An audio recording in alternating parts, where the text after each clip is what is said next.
this. We're dumb. Live in conjunction with Lock TV and Raw Live Studios. It's the Dames Marvs Show. With Frankie J.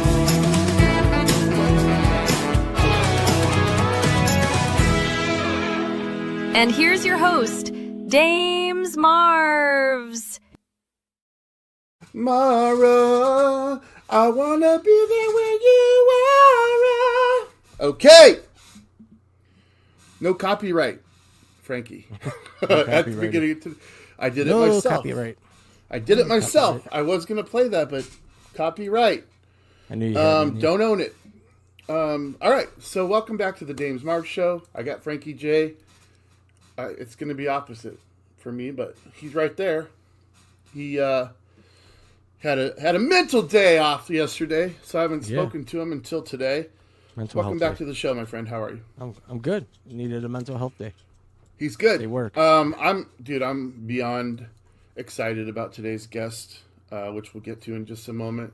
But for those of you tuning in, I see there's 8 of you so far. Give us a like. Come on, like it. Why don't you push this out into the algorithms? We need more people to view this because it's going to be spectacular. We got me, we got Frankie J, and we got, well, I'll tell you in just a minute who we got. But you probably know because you've seen the advertisements. Frankie, this is a show that's the wildest corner of the internet. Did you know that? We talk shit. We crack jokes. Yeah, for sure. We bring on guests from time to time. Actually, we always have guests. So no particular agenda except having fun. So everybody have fun. Make sure that you have fun. We'll talk some history stuff. There's no script, no filters, just honest conversation, laughs, chaos, the whole thing. Grab a seat, kick back, just enjoy yourselves. This is the place where anything goes and everything is worth talking about. So let's get into it. Frankie, let's talk about some birthdays today. Okay. You know who I wanted to bring up first? You're going to tell me. How about some Joan Baez, the singer? She's 84 today. What's her one-hit wonder? One-hit wonder? Joan Baez? I'm just kidding. Fairly offensive. That's fairly She's offensive. beautiful. I like her. She is beautiful. 84. Wow. Happy birthday. Man, something is wrong with me. This one might be she's more closer to your age. This is do you know who that is? I know her face. That's Kate Middleton. She's royalty. Okay. I like her left eyebrow. She's Yeah, that's a nice one. I like her right ear. Now that we're talking about it, now that we're into it. Her nose is nice too. 43. She's young. And now we got the crook. Or he wasn't a crook. I don't resign, now I resign. Richard Nixon's birthday. Happy birthday, Mr. President. He passed away. He was born in 1913, but he passed away, Jeez. I think it was 1994. But Long January life. 9th was his birthday. Happy birthday, Mr. President. Rest in peace. Yeah. Crook. And then we got, you know who this is? That's Gilligan. No. I mean, well, Well, that is Gilligan. But do you know what his real name is? no. It's Bob Denver. This is Bob Denver. Of course it's Bob Denver. He was born in 1935. Passed away in 2005. Of course, most known as his role on Gilligan's Island. He played Gilligan. I love Gilligan's Island. What a weird show. Whose idea was that? Like, just we It could was go. just We could have an entire episode. I where mean, we just talk about the show was confusing because if you have a mad scientist, genius, why can't they build a boat and get the hell off the island? Well, because But they could talk through coconuts. Gilligan foiled everything all the time. Okay, well, Do you know who this is? no. That is Jimmy Page. Oh, well, he's really old. He's 82, as a matter of fact. Still jamming. Still jamming, cramming and jamming. I know you know who this is. Oh, of course. Played in Okay. Oz. The It's original. J.K. Simmons. Yeah, played in Oz, one of the original HBO series. He is 71 years old today. Happy birthday, sir. Happy birthday. And then I think one more I got for you. Okay. Somebody I know. Do you know who that is? No. Really? Yeah, I don't watch a lot of TV. I watch movies, but I don't remember That's names. Dave Matthews. Okay, well, I wasn't a huge Dave Matthews fan. He's related to you. I've seen him. Yeah, I know. There's a lot of people that have my last name. He's related to you, so I figured you would know. Dave Matthews is 58 years old today. So happy birthday to those folks. I feel bad now because I like Dave Matthews. I've been to a couple of his shows and had a fantastic time. I'm just not one that follows him like I would Tom Petty. Well, to be fair, Do you I'm get putting you on. I'm putting you on the spot, which I often do. Do you know what state this is? Wisconsin? It is not Wisconsin. Anyone in the comments know what state this is? Why do you do this? Feel free to take a shot. Can't Google it. What state is this? How do you Google that? You'd have to do a reverse. I suppose you just image pull up a search. map and go, okay, that's what it is, right? Oklahoma? Not Oklahoma. Remember, Oklahoma's got it's the. Yeah, I know one of these days I'm going to show Oklahoma and you're not going to know it. And I'm going to be like, probably not. Every time you Looks guess like Oklahoma, it looks like a Midwestern state. A Midwestern state? All right, we'll go with that. It's not, but we'll go with Okay, whatever. that. You know what? We'll table it for now You have to. because I like to give everybody an opportunity. So we'll come back to this. Not Wisconsin, guys, and it is not Oklahoma. You got 48 guesses left. All right. Do you know who this is? I do. You do? Oh, well, that's awesome. This, of course, is Jack, as we know. Jack But O'Lantern. this is interesting because this is probably the last thing that he would want me to bring up in regards to who our guest is. This is, of course, the famous meme of the dancing pumpkin man. God, I should know what year this was. I want to say 2008, 7? 19. I think it was 19. No, well, I think what I showed you, 4? 20. 2004? 5, 6, 7. 18. All right, yeah. Anyway, I 17. don't want to give away his identity, but Well, I mean, James, you're a horrible, horrible person. I kind of, yeah. We'll do that. And now let's talk about our guest. How about that? We got, guys. I don't even know where to start with this cat. He is, he's a musician. I like musicians. He's a musician. He's Frederick Julius. We'll get an explanation on that. He is an improv comic from Second City, Chicago. He is part of the mixtape. He's owner and proprietor of Sick Picnic Media. He is the Dancing Pumpkin Man. He is. But he's written books too, and I respect. He's written children's novels. I love it because I wrote a novels. book. Children I don't wrote a read book. novels. I know how hard it is, and that's Children's impressive. books. All right, and he's got a new philosophy that has just tickled my nuts. So I want to talk to him, and go ahead and bring him up, Frankie. Without further ado, you guys, this is Matt Geiler. Uh-oh. I know the echo's back. It comes and goes. Wow.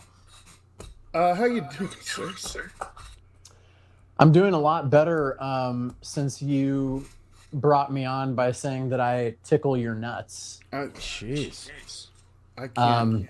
That's probably the best way I've been brought on to anything. This guy tickles my nuts.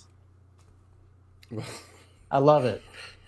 Can I give you a message from my brother? I'm a nut tickler. Yes. What does Dane have to say? I told him that I was going to be interviewing him today. Yeah. He said, "Would you tell him Dane misses you and your toxic masculinity?" That has to be a joke because I've spent my life trying to avoid not just toxic masculinity, but almost all masculinity. And then he further says, He further says, can well, let's just ask him. We got it here. We got an echo really bad. Oh, Right now. That wasn't there when we were talking to you beforehand. But is it on my end? yeah. Yeah. He goes, I for headphones? sure want to get Earbuds his or reaction when I tell him that. So there you go, Dane. I don't want there to be an echo for you guys the entire time. Echo. I wonder why it wasn't happening in pre-production. But I'm not sure, but it's definitely there now. yeah. Yes. What if I take my microphone off and just use the camera audio? We can try that. See if this fixes it. Hello. Yeah. Yeah. Echo on that. Check. How about that? Perfect. Yeah. I mean, it sounds still pretty good. Yeah. Is that okay? Yeah, great. no echoes is great. It sounds fantastic. Let's move on with the show, baby. Welcome, sir. Thanks for having me. A lot to talk about. First of all, the thing I want to start with, we'll get to like how we met and all the cheesy stuff. But you got this new, the part that tickles my nuts. Okay, is this new like philosophy? I'm not going to say it's new to you, or that it's even new as a concept, but it's something that's you've recently started doing, and that's talking about. I don't even want to put my spin on it. It's about not limiting yourself as an artist. Can you tell me? I mean, I have multiple questions, but kind of give me the gist of this new philosophy that you're peddling. Yes, and I'm peddling it. You know what I mean? I'm internet peddling it. You're right. It's nothing really new or revolutionary, but it's something that I have kind of practiced and fervently believe in. So I'm doing a bunch of like short form verticals, just kind of spreading the idea of embracing nonconformity for artists and creatives. The reason that I kind of was starting the new year off with some of that content is, I've been an artist since I was a kid. I've been working in the arts and creative stuff, professionally since I was a teenager. And I just have always, to one degree or another, I always encounter a pressure to conform in the sense that, like as an actor, if you want to get considered for certain projects, there's certain hoops you have to jump through. As a musician, there's always like the popular zeitgeist of like, hey, this is what's selling right now. And if you're not that can be kind of a weird headspace to be in as an artist, because it's like, I'm doing the thing, I'm expressing myself, I'm doing the work and writing the music, but the popular definitions of like what success is don't seem to be adding up. So I don't know, I've needed to hear it, and sometimes I haven't heard it. So I was like, maybe it'd be a cool thing to just send a message out if people need to hear some reassurance that, how you're wired is okay. Your creativity doesn't need to conform to somebody else's template or idea of what a thing should be. The important thing is that you just trust your gut and make what you need to make, Yeah. That's kind of always the side of the fence that I have come down on anyway. So I don't know. The idea behind it was just to send out some encouragement, I don't want to act like I'm unique, but when I saw that very first message, yeah, I was like, fuck yeah, dude. And I know that everybody that has seen that since has been like, absolutely. And yeah, I'm at least as the artists, the people that are the conformers that are the ones wanting you to conform are probably like, oh, he's so wrong. But anyone that's got the creative like genome would be like, absolutely. And I'll tell you, the hardest one for me was and this is how I met Matthew Blevins. Is I stepped into the comedy clubs thinking that's the next thing I'm going to do, Right. and ultimately I did it once. I had a blast, but the reason I walked away from it is because I was doing like serious music, and it's like, how do you reconcile serious music career with like stand-up comedy? Like one of them is not going to get taken seriously, or the two don't. You know what I'm saying? Like, Yeah. and there's a lot, like, even saying it now, I'm like, yeah, that makes sense. It doesn't work, but you can't. I love the message, dude. I really do. And it just got my gears going because, I do film reviews. We do a sports show here.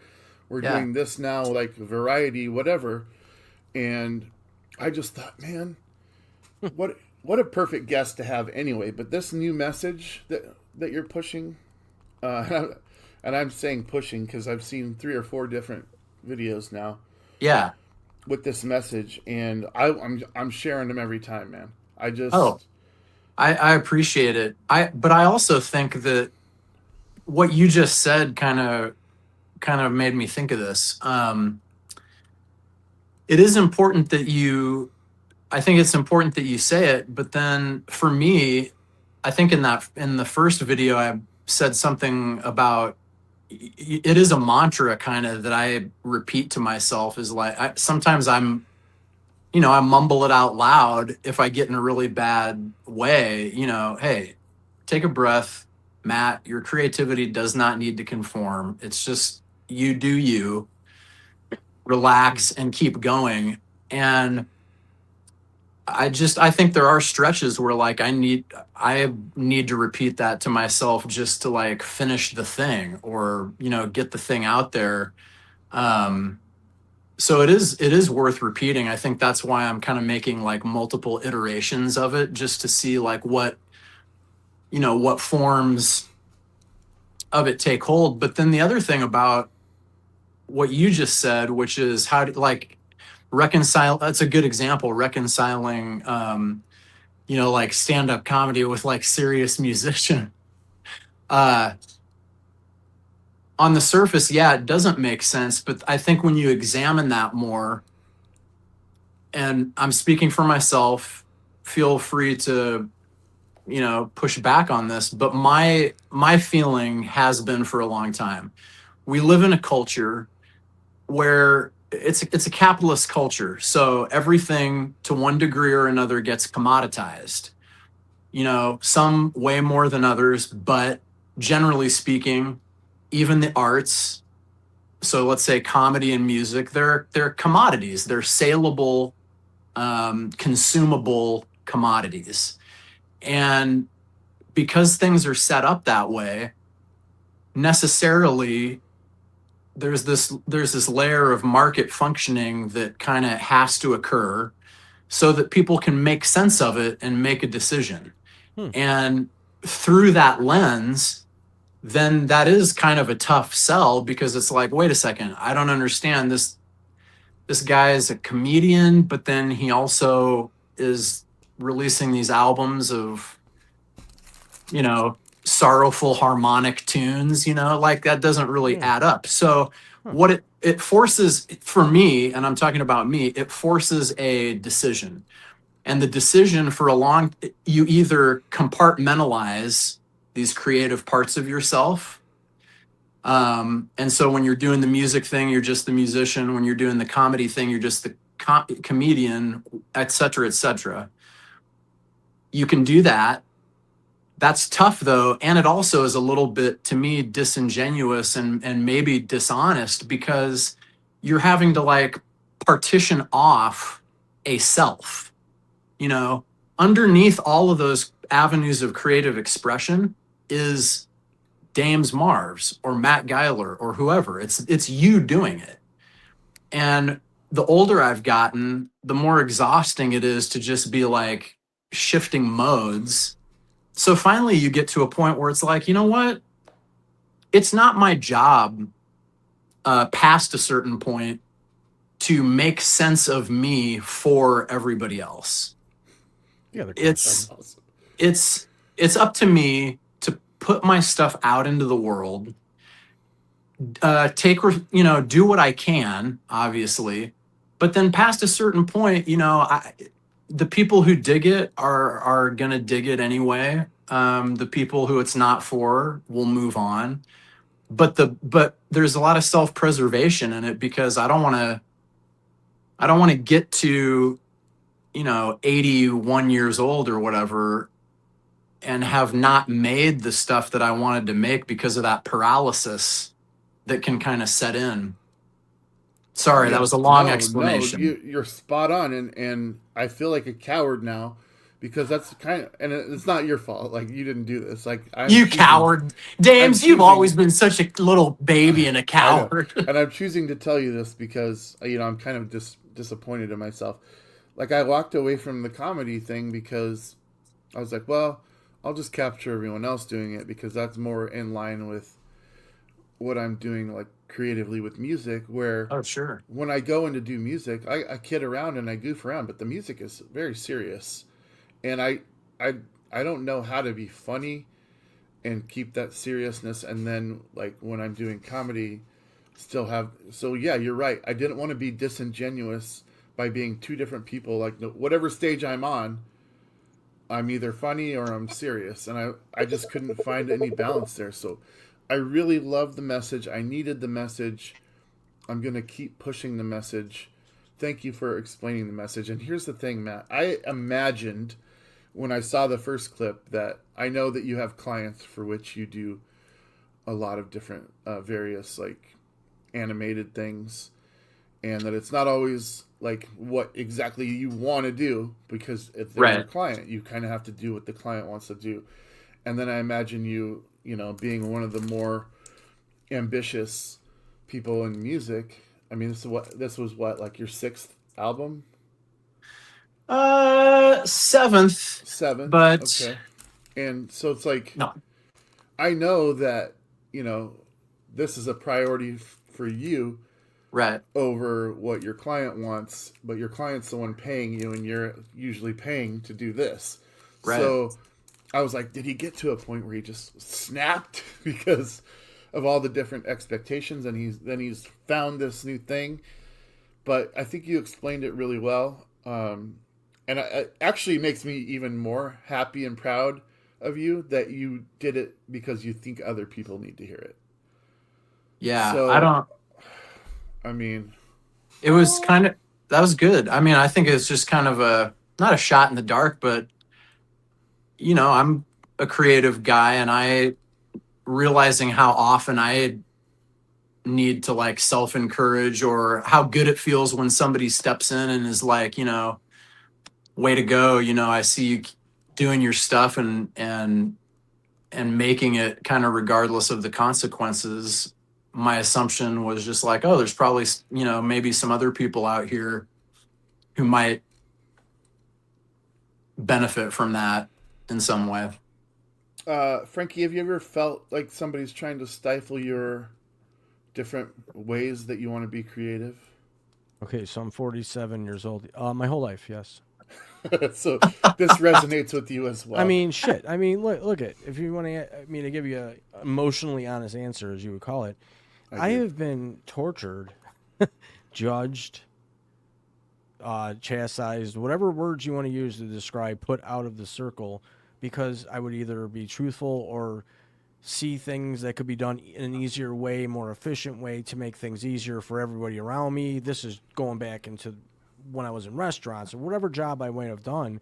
I always found a way and saw a more creative way to make it more efficient so that us as employees could all be happier.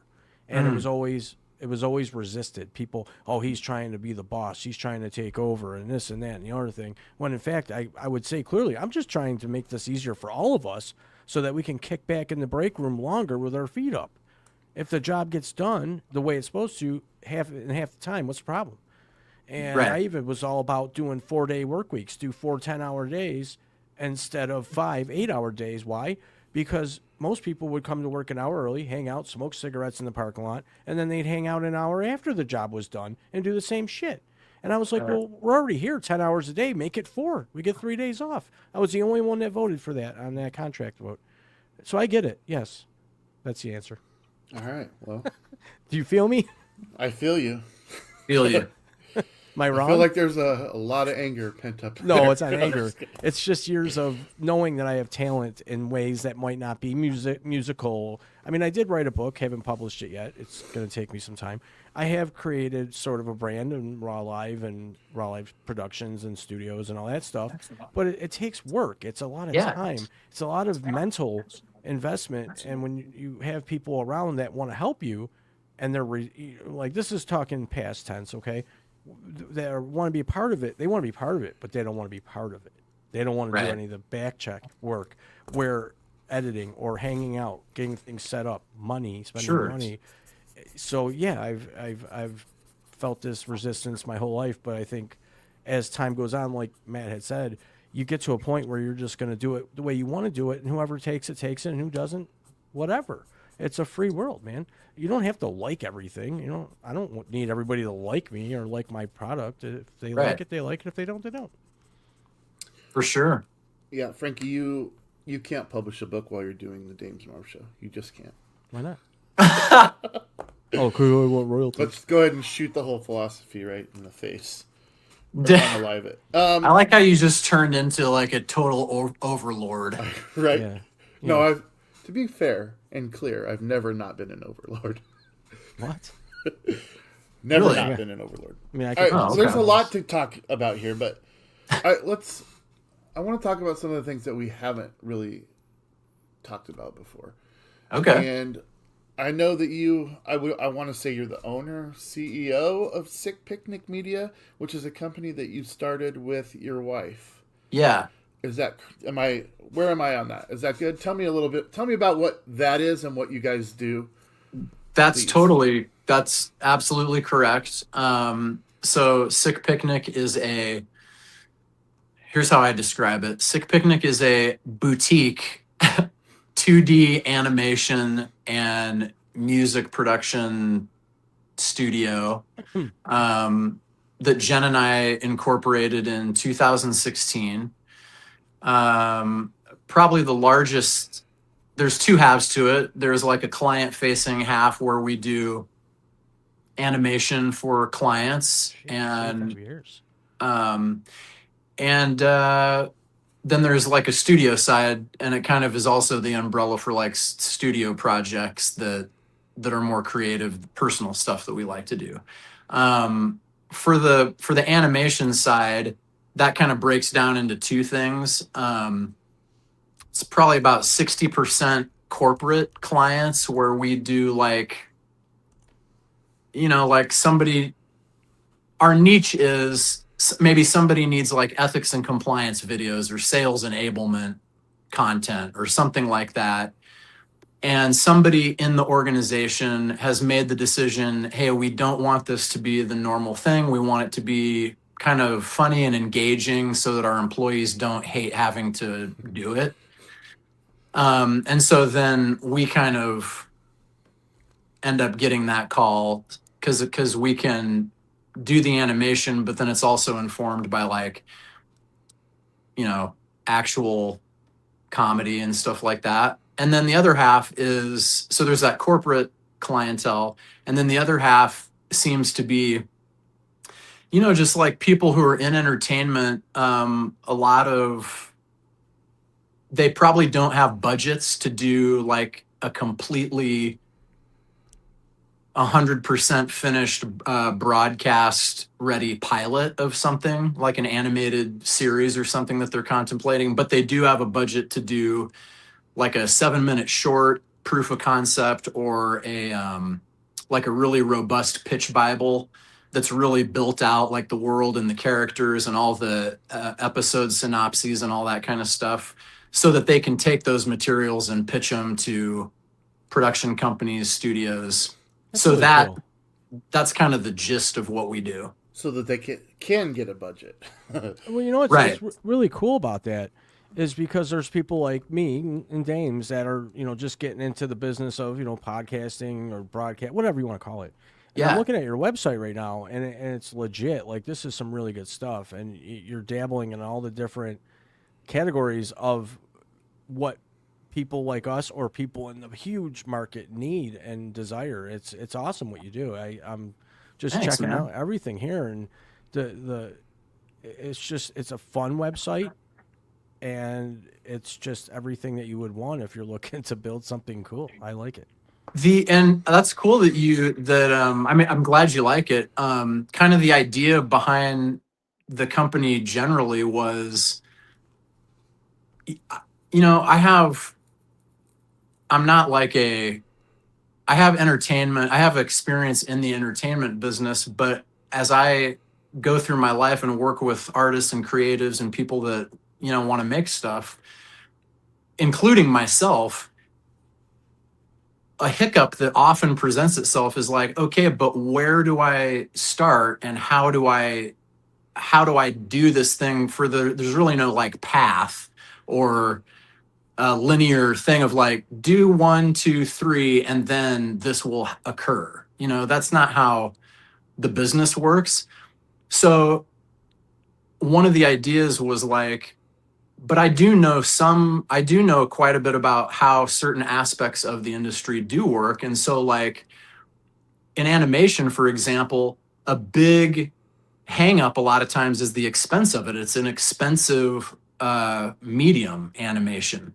And it's usually the expenses because if you hire a mid to larger size studio, let's say, to execute your concept, there's a lot of overhead because you have animators for sure, but you also have storyboard artists, character designers.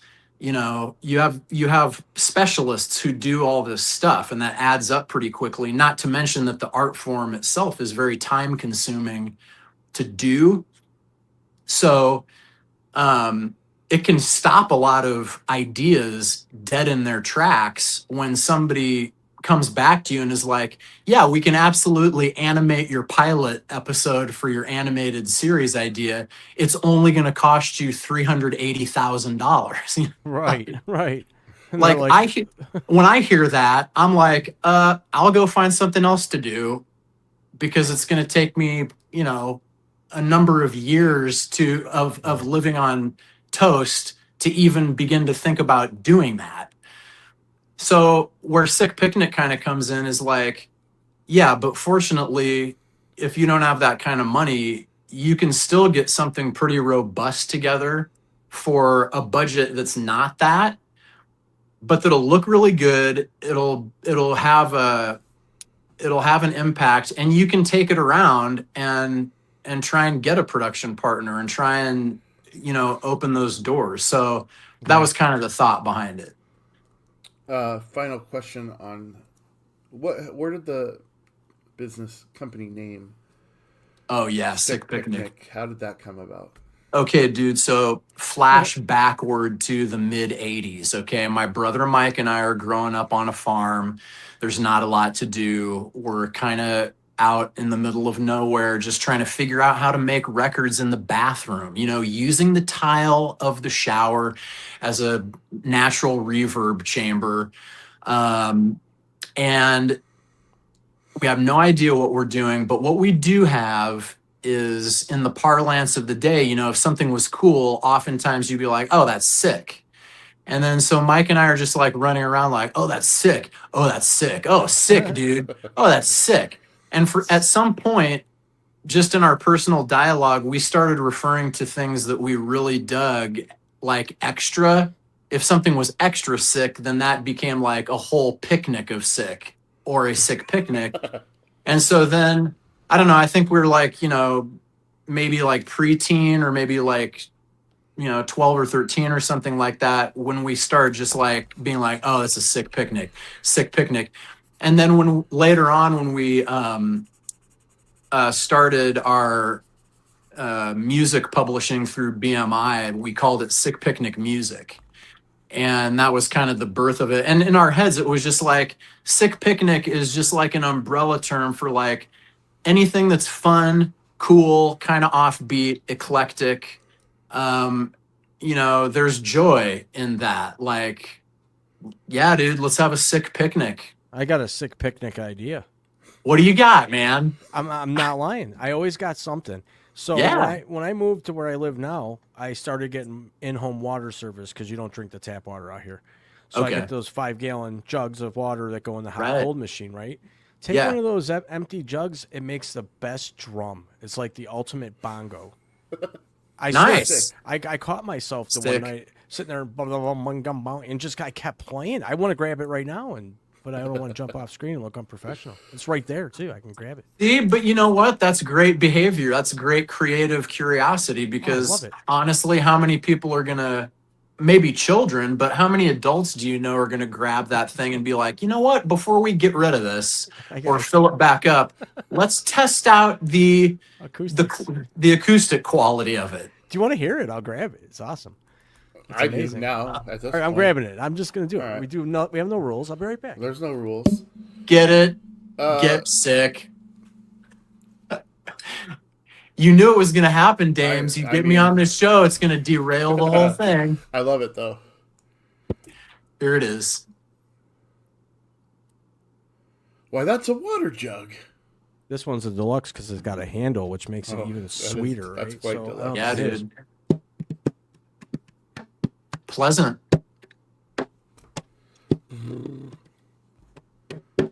I love this thing. Can you I blow like it in the too. one side and make a? Oh yeah, No, it's just it's all one of those- fucked up. Yeah, Well, it just sounds good though. we I like tried. it. I like I it. tried. God damn it! At least I did that. I'm on your page, Matt. At least I tried. Matt, can you help us out? Look, man, it's got to be either Oregon or Washington, right? It's It has to Oregon. be. I think it's Oregon because That's the stupid. top border of California is a straight line. It's Oregon. Look at Good that. for you. I'm Very from study. about right here on the Washington Okay. side. This line at the top here is the Columbia River. Just so you Oh, guys know. yeah, yeah, okay. Very good. Of course. Matt Geiler gets it, everybody. Good for you. Look at that. 8th grade geography Look at that. stills got it. Yeah. You guys know what the capital of Oregon is? Portland. No. It is Think witches, but on Salem. there you go. There you go.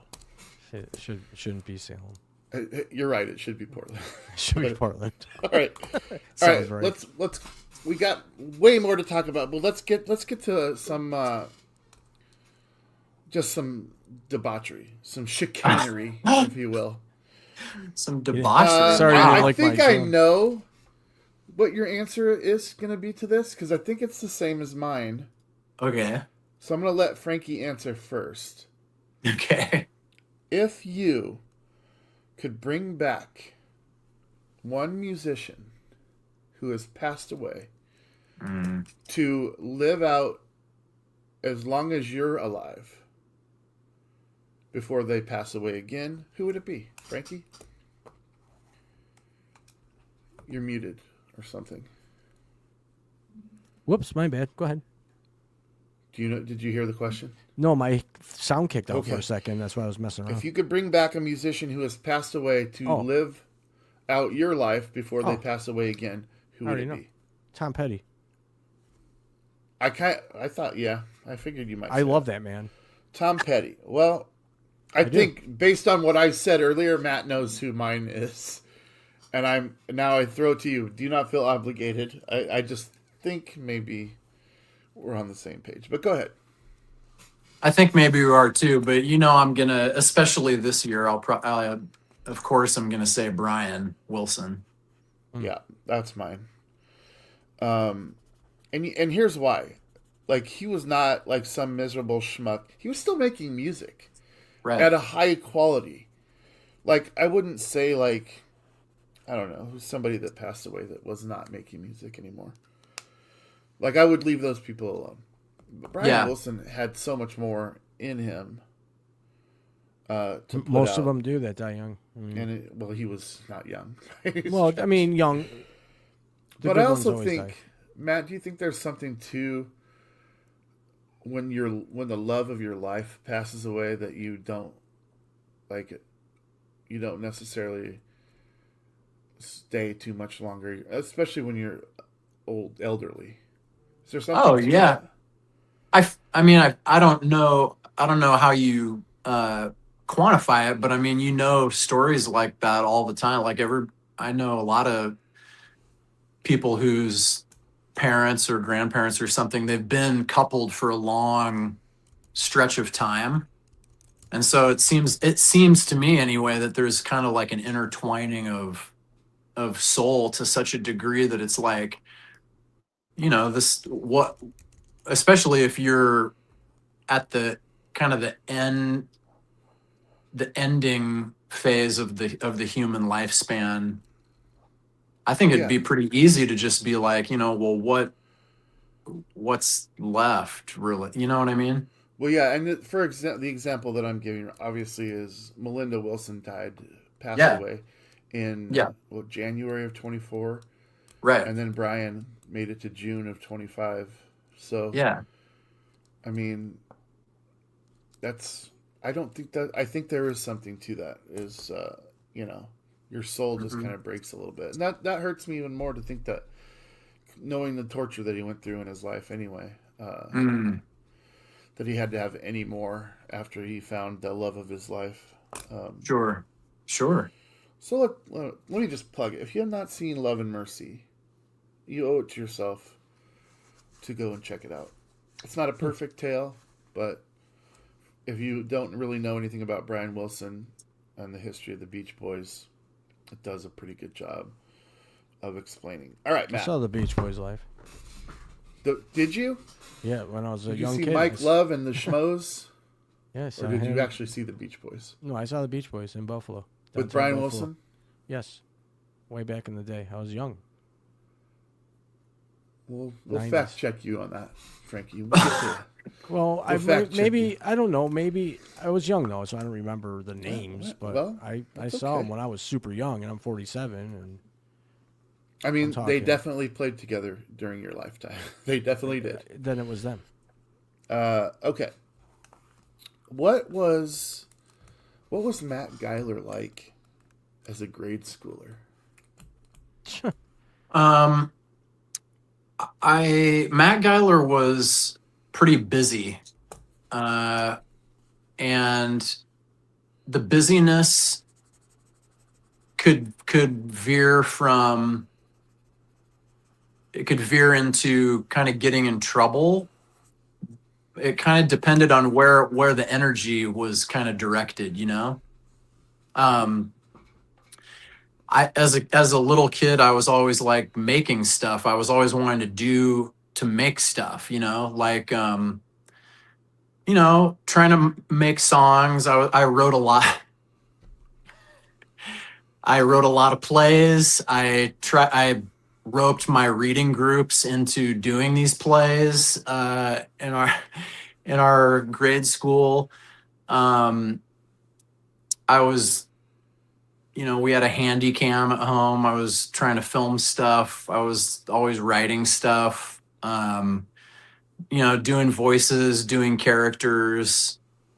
Kind of, I don't know, kind of the same stuff I do as an adult, but just in a way where I needed a lot more help and a lot more encouragement and a lot more direction. And sometimes you would get lucky. Sometimes you'd get like a teacher or something who was really like, oh, I know how to funnel this in a way that's not going to disrupt the entire class and also, be good for the kid.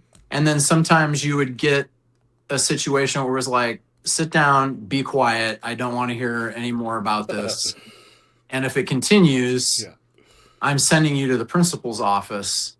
So I don't think I was a lot different at the core. I just think the little kid version of you is so much less self-conscious and less self-aware that it's all spirit, it's all play all the time. So that was me as a kid in a nutshell. And then I think kind of woven in there somewhere, I think because of my because of things happening at home, because of my home life, I think there was also like a thread of kind of sadness, longing to get to another place. Like, this isn't going to be the end of the story. There's some other place that it's not here, it's not now, but it's over the hill or on the horizon or something that I need to keep moving toward, that's better. So there's also a little melancholy wrapped into that, ebullience.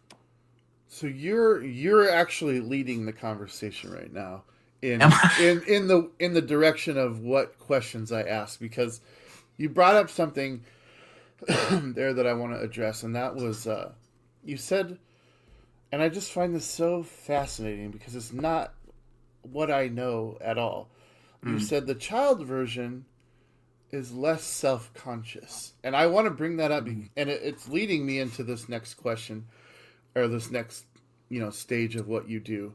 Yeah. I've never known any version of Matt Geiler to have any problem with being self-conscious. Go ahead, Frankie. I see that you're having issues. But when you, because I've seen it, man. I've seen, and I'm going into mixtape right now. Okay, that's where we're Okay. going.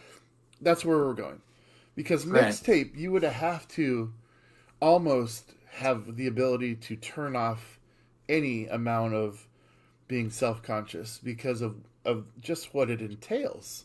Yeah.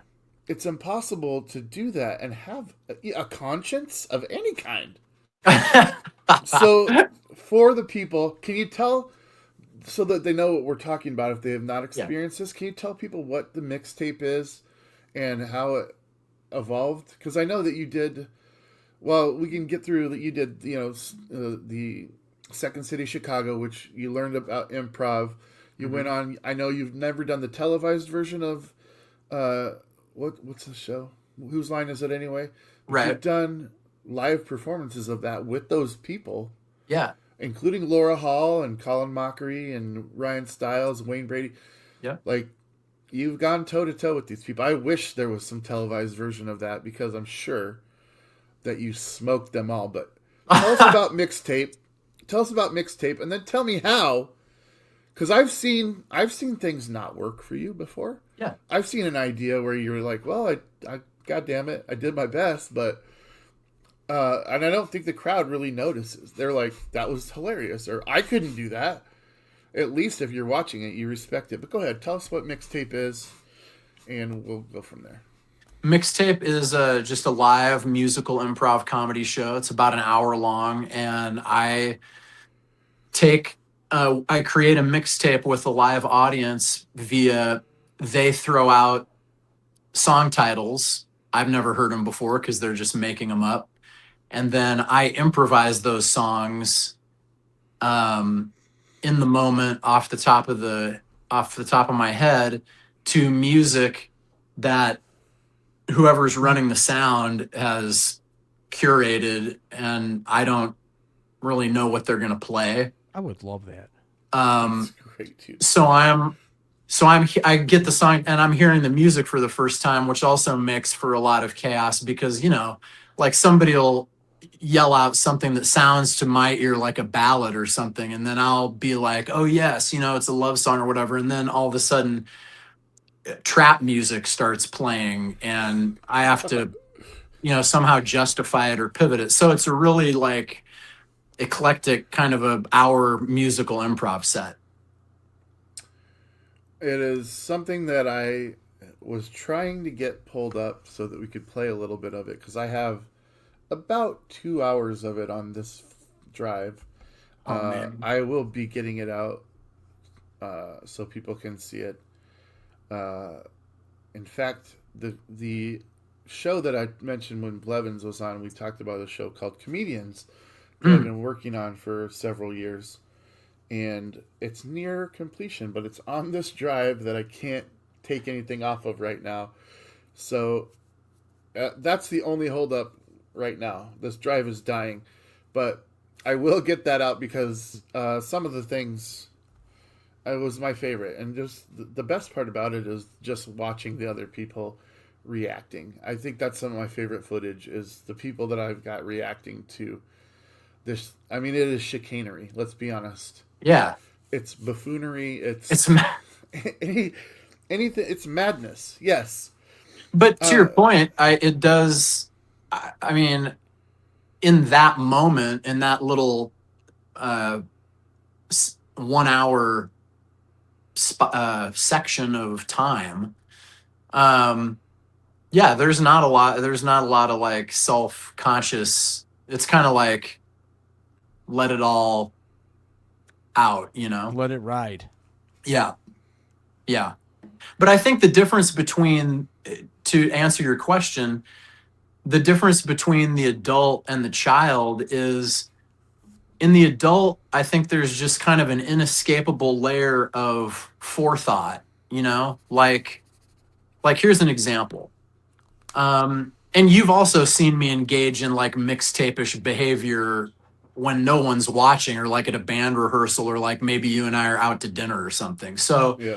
this is all personal and calibrated, of course, but I feel like maybe in the adult version, there's just some level of forethought. Maybe it's more with some people and less with other people. I might have a little less of it, but I think in the child, there is none, because your impulse to play or respond or react is so at the forefront, because you don't know everything. Everything is learning. Everything is input. There's a newness to things, and so I think there's just a lesser degree of how's this going to look to other people, or what's going to happen if I burst into song in this restaurant.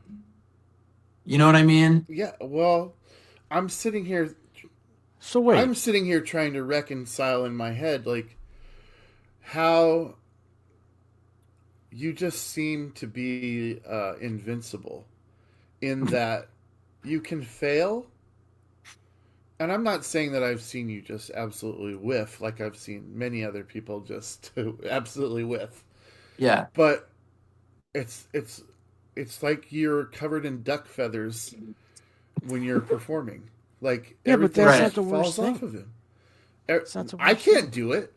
why not? I mean, I would be, obviously, if I like bombed, I would come off stage and I would be beating myself up. See, But I have to interfere. go Okay. ahead, you have to Interfere. I love that No, word. I have to, because I'm sitting Interfere. here and I'm taking this all in, and if I'm part of this discussion, you got to hear me out too. Yeah, you are. So failing is part of life. The only way you get better is hitting those failures, hitting those walls, having brakes go bad on a car, and having to figure out, how do I fix this situation and make it better? While you put better brakes on a car, maybe try to do something different than you did before when you hit that wall.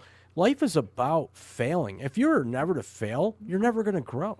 And that's the nature of the beast. Whatever business you may be in, Dames, Matt, whoever else, you have to fail sometimes. You have to suck at something in order to get better. If this show sucks and we have to make changes, that's okay. It's part of the nature of the beast. If I'm wrong, anybody in the comments, feel free to drop it in. But I'm very emotional when it comes to the work I put in, the work that we do to make a great show. It's not the easiest thing to do, but it's a challenge. And if we fail, we get up, get back on that bike, and get going again. Just take a left this time. I don't know. No, I agree Yeah. with you on everything you said 100% with the way it no is. buts. No buts. The only thing that I would say is what I'm talking about with this guy. Well, we're not talking about. I was talking in is general. You would never know. Like, he doesn't waver in any of it. Well, you're humble. It's always Strong. I ruled. I owned it. Like, Yeah, but it's amazing. you know what, Matt? It's amazing. By you showing resilience, and most importantly, vulnerability. Because let's face it, there's times where we feel vulnerable when we're trying to do something like this, or whatever you do, and it's the most uncomfortable feeling in the world, to feel vulnerable, to feel open to all the missiles and grenades that can be thrown at you. But if you stand your ground and believe in what you are and what you can do and what you've been doing and what you can see in your future, that's what makes you keep going. That's what keeps the clock ticking, in my opinion. Sure. Yeah, I would agree with that. All right, can I ask you? All right, here's a question for you. Have you ever had a moment where you're like, "Fuck"? Yes. I remember every day. Many. And how is it that you're able to not show that to anybody? Because he's humble. Well, here's one that I'll give you an example of one that has. I mean, this happened. Gosh, this would be almost 30 years ago now. But after college, I moved to New York for a while, and I was doing my acting. I was in an acting conservatory in New York called AMDA. And I was in the studio program there, which was an acting program that was oriented for film and TV. And I wasn't there very long. One of my instructors was like, you'd really probably better be served, doing an MFA program, Master of Fine Arts, doing like an acting program at, like one of the big schools. And she had a friend. This is why this is an epic fail. To borrow a term from 2012. It was a sick fail. Yeah, it was the sickest.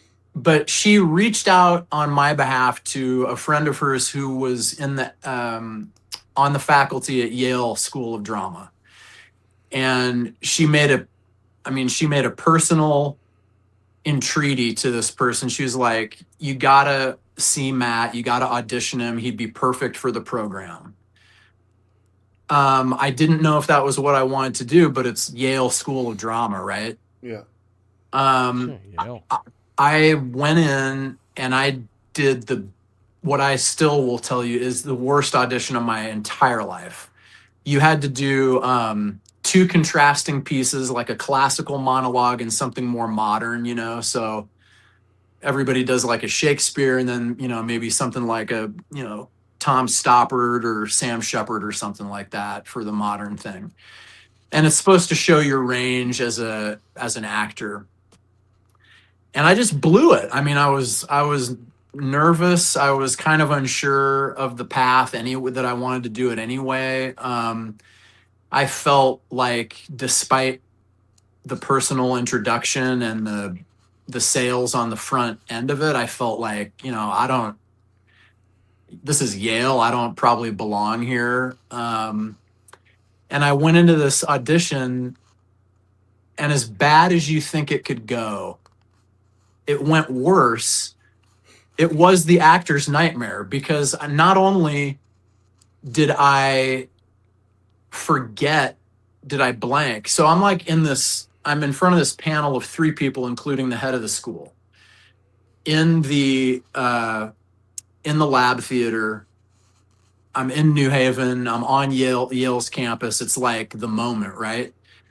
I'm doing my Shakespeare first. Okay. Jeez, did you throw up before? I would have. I was very like wound up and tight and not close to loose at all. puking. Got you. So I start doing the thing, and it was definitely like, as I'm speaking in my head, I'm like disassociating, like almost from my body. I'm like, what am I saying? Like there's this inner monologue.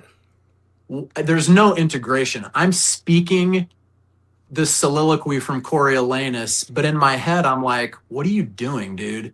What's coming out of your mouth? And then at some point, I realized I was like fixed in this really histrionic position with like a hand up in the air, like an elocutionary actor from like the 1800s. I'm like, what is my hand? What am I doing with my hand?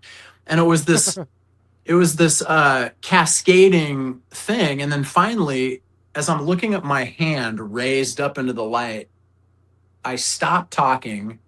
I don't know for how long, a really awkward pause. I look down at the people who are adjudicating me. All of them have like their hands over their faces. One dude is like holding his head like a cartoon. Like they're having cartoon reactions of, this is a bad thing. Yeah. Did you see pictures of Notre Dame or something? It was it was awful. That's It awesome. was I like awful. these stories because you know what? You know that happened, but look however many years later, and now you can laugh about it. And at the time, Yeah. you wanted to crap your pants, probably run out of that campus and Oh, go to Notre dude. Dame. Yeah. It was like curtains. I was like, oh, this is it. I'm not, Yeah. I mean, the word is gonna get out at this point. It's a Like wrap. this guy's a fraud. And I stopped actually in the middle of my audition and I looked at this buffet of human anguish that I had caused with my terrible, terrible acting. And I was like, if I don't say something, you know, my instructor from back in New York it's gonna get bad for her. So I just stopped and I just kind of took a breath and I was like, I looked at the main gal and I was like, I need to stop. And You already did stop. and they're love just it. like their eyes get a little wider and I'm like, Yeah. I would like to apologize to you guys. I'm sorry. Wow. I'm not sure what just came out of me. I know it wasn't good. You know, the reactions that you're having are appropriate. I just want to apologize and I'm sorry for wasting your time. This has been a debacle and I really feel bad about doing this in front of you guys. And Did you then walk the mile after that? and the weird thing was though, when I did that, they seemed to soften a little bit and they still weren't pleased and I knew I wasn't getting in. They're not going to let me in. But the main gal was like, well, do you have like another piece that you might want to show us or something? And I was like, no, the other piece is actually worse. It's going to be worse. That's all right. And you Oh, know, it's they're in my car.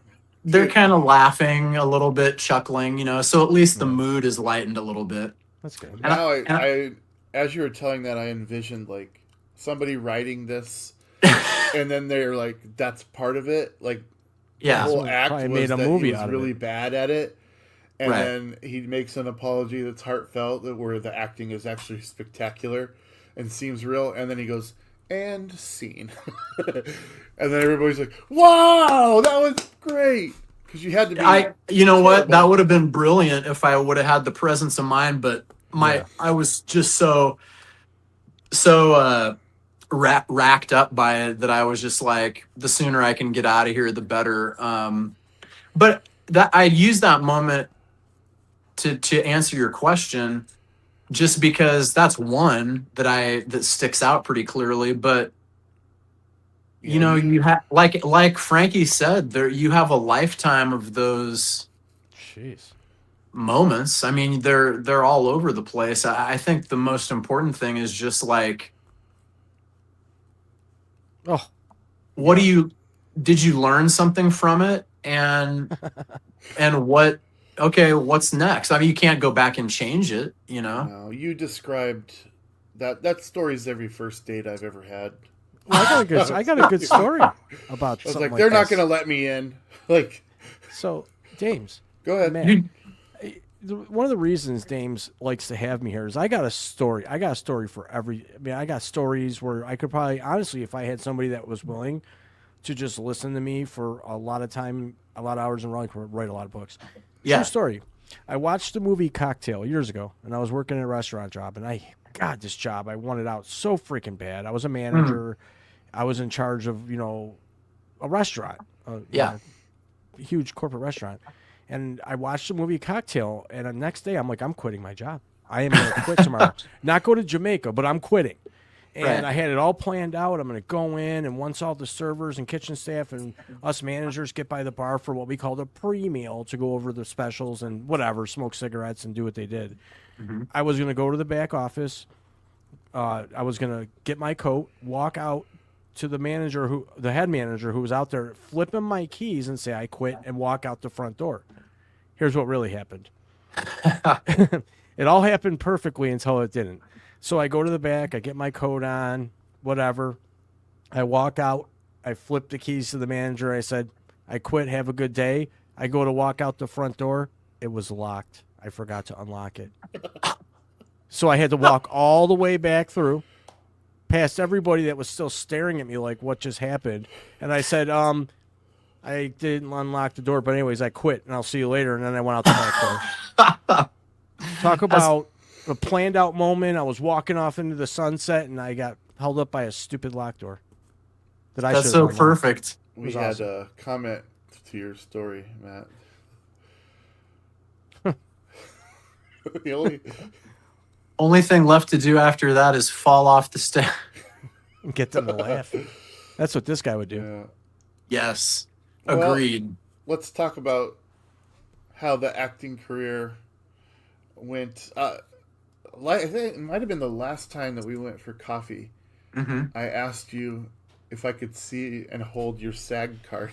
Well, that's Oh weird. yeah. And the reason I'm bringing it up is the SAG award nominees came out today, which is there's no longer called the SAG Awards. Right. It They're was called the nominated Actor Awards the now. Actor Awards. Yeah. Why? And I think like that was I was like, can I take a picture of it? You're like, sure, I guess I don't care. So I'm like, I actually held the SAG card. It's so cool to me. Did you I've weird done him out that. when you first? Did he weird you out when you first met him? Dames? Yeah. Oh, that's a story. He Was didn't it weird. I wasn't weirded out by him at all. The first Oh, time I okay. met you was when you guys came on the TV show for like the Band of the Week or something. Correct. Back in Kilbosby, and because we used to have these local bands on every week to do a couple songs, Oh. and I wasn't weirded out. I just thought it was great, particularly because I was like meeting these people I'd never met, and in particular, Kilbosby, both Dames and Dane were in the group, so there was these brother harmonies that they were doing, that really I was like, oh, that's cool. So my reaction to him was like, I'd like to get to know that dude better. right. And then it was like we kind of circled each other and like knew of each other and were aware of each other's exploits. But after we moved back from California, I think at least when I started to feel like, oh man, this dude's somebody I want to get closer with, was we put out this Frederick Julius album, and he listened to it, and we went out to get some breakfast or coffee or something and talk about it. And he was just we were having a conversation. There was no like judgment or anything. It was just like a really heartfelt conversation over like, well, what do you want to do with the music? And I'd love to be a part of it, and maybe like get a live band together. And I don't know. So the relationship kind of started like that. But as we started doing that project, I don't know, we just had a lot to talk about. And I think you can stop me if I'm wrong, Damon, but it's just similar sensibilities and kind of similar thoughts about creating and writing, and I don't know, just how to be a human. So no, it wasn't ever intimidating. It was more like, oh, there are people like this out in the wild. Yeah. Well, yeah. I guess my joke kind of went bad there. No, I was terrified, and I spent years running away from he chased me all over Omaha. Finally, he beat me into submission and He's kept like trying me in to his hug basement. you for a selfie. No, Yeah. Dames and me, the way we met was really weird too. So, if Dames wants to tell there that it is. story, he can. There it is. See? This is Yeah, 2008. This is Dude. Matt right here. As a very groomed and handsome anchor for this news program. Here's a Dude. younger me with hair. Yeah. Where'd that And go? the funniest thing, I'll link this clip in the YouTube description along with some of the other things that we'll get to. But I remember he goes, "These are some sweet smelling guys. They're intelligent rockers with a point." And I'm like, this guy's so full of shit. But then we went on and we do like like 30 seconds of our song, and yeah, this is like a 4 minute clip from television that's still on the internet for some reason. Nothing ever leaves the internet, James. It still lives. So that's Yeah, my little the only thing brother. it does. And the funniest part about this video when you guys watch it is the drummer right here with the Pacific shirt, and then the other guy on the other side, the bass player. They're just standing there with nothing to do while we're singing this song, and it's the most awkward thing that you'll ever watch. They kind of start clapping a little bit with the rhythm, and they like don't quite know what to do because they have nothing. They're usually playing an instrument, and they're just on camera while we're playing, and it's the most awkward thing. Well, the entire setup was awkward because our budget for that show was about $96 a month. And it was understaffed. I mean, it was kind of like, yeah, come in here and see if your band can navigate our absolute lack of technology. The lighting's good. We did have You some have the decent real lights. studio lights. I mean, so For sure. that's a good segue from Frankie. Way to go! Way to bring us meeting into that, because I had it on here. I wasn't quite sure when we were going to talk about it, but at this station, KXVO, that was like a. Can you explain what KXVO was to locals in Omaha and anyone outside of Omaha? KXVO was the CW affiliate. Now, in that photo, you see that it says 15 the WB.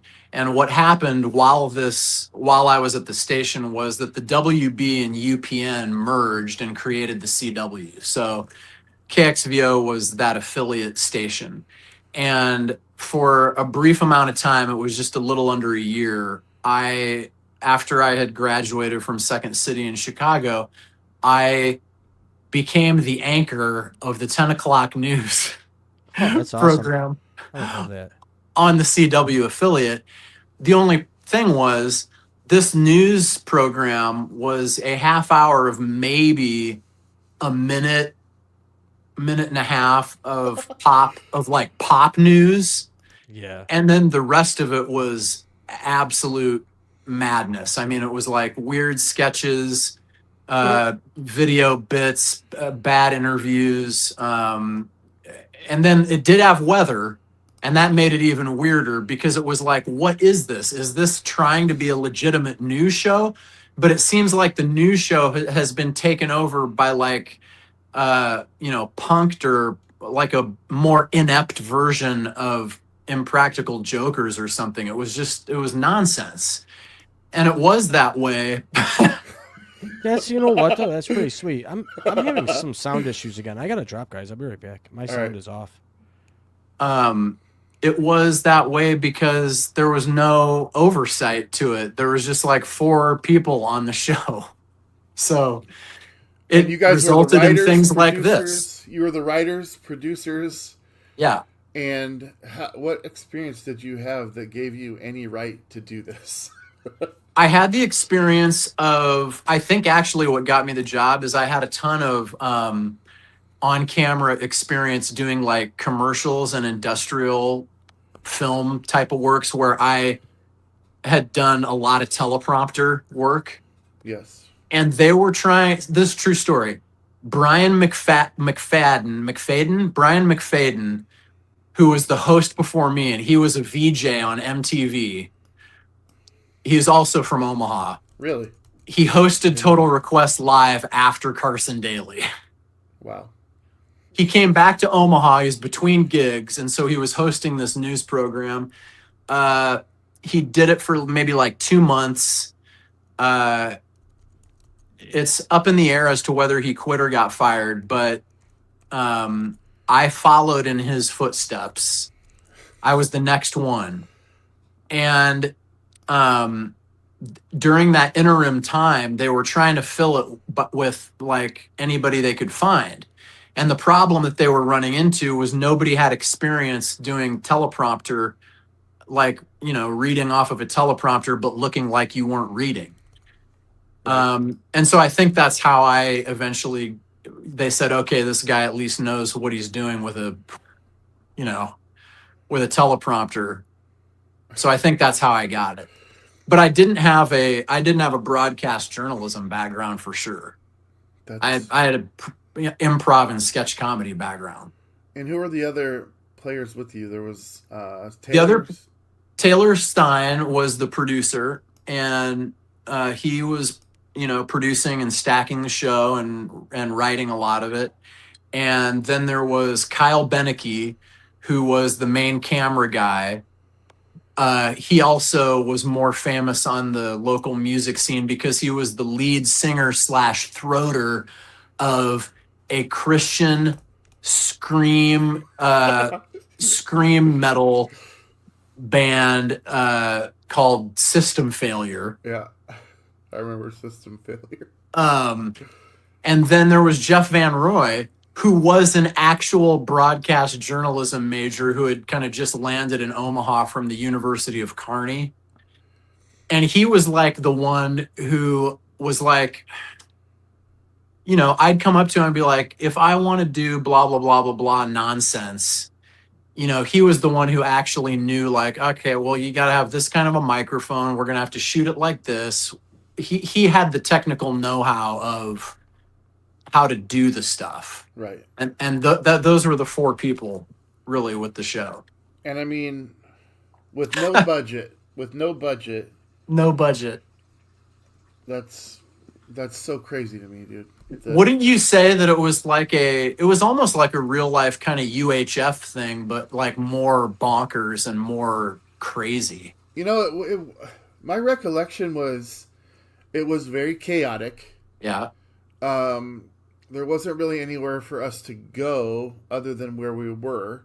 Mm-hmm. And it kind of resembled a studio that you would imagine, for like a news thing. Yeah. I don't really remember much more than that. I remember thinking that we were massive failures, though. I remember thinking that we were not great. That's so sweet of you, though, because to think that you were more massive failures than the massive failure of the show and the people making it, it's really kind. I honestly never had that thought at all. I was like, wow, they're never going to have us back here. Yeah, I have to chime in. I know this isn't what defines you as a person, just from talking with you. Yeah. Sorry for the hiccups. I had to reboot my Ethernet cord in and out a couple times to get the sound right. But anyways, this doesn't define you as a person, in my opinion. Just getting to know you in the short time we've been here. But I think it's awesome. I mean, it's more respectable than that of what Haktua Girl did, right? Dude, let's use that as an example. I mean, let's be honest. This is awesome. That was, to me, it made me so angry every time I would see a reel with that girl. It made me mad. I'm like, how is this cool? Like, none of that was cool.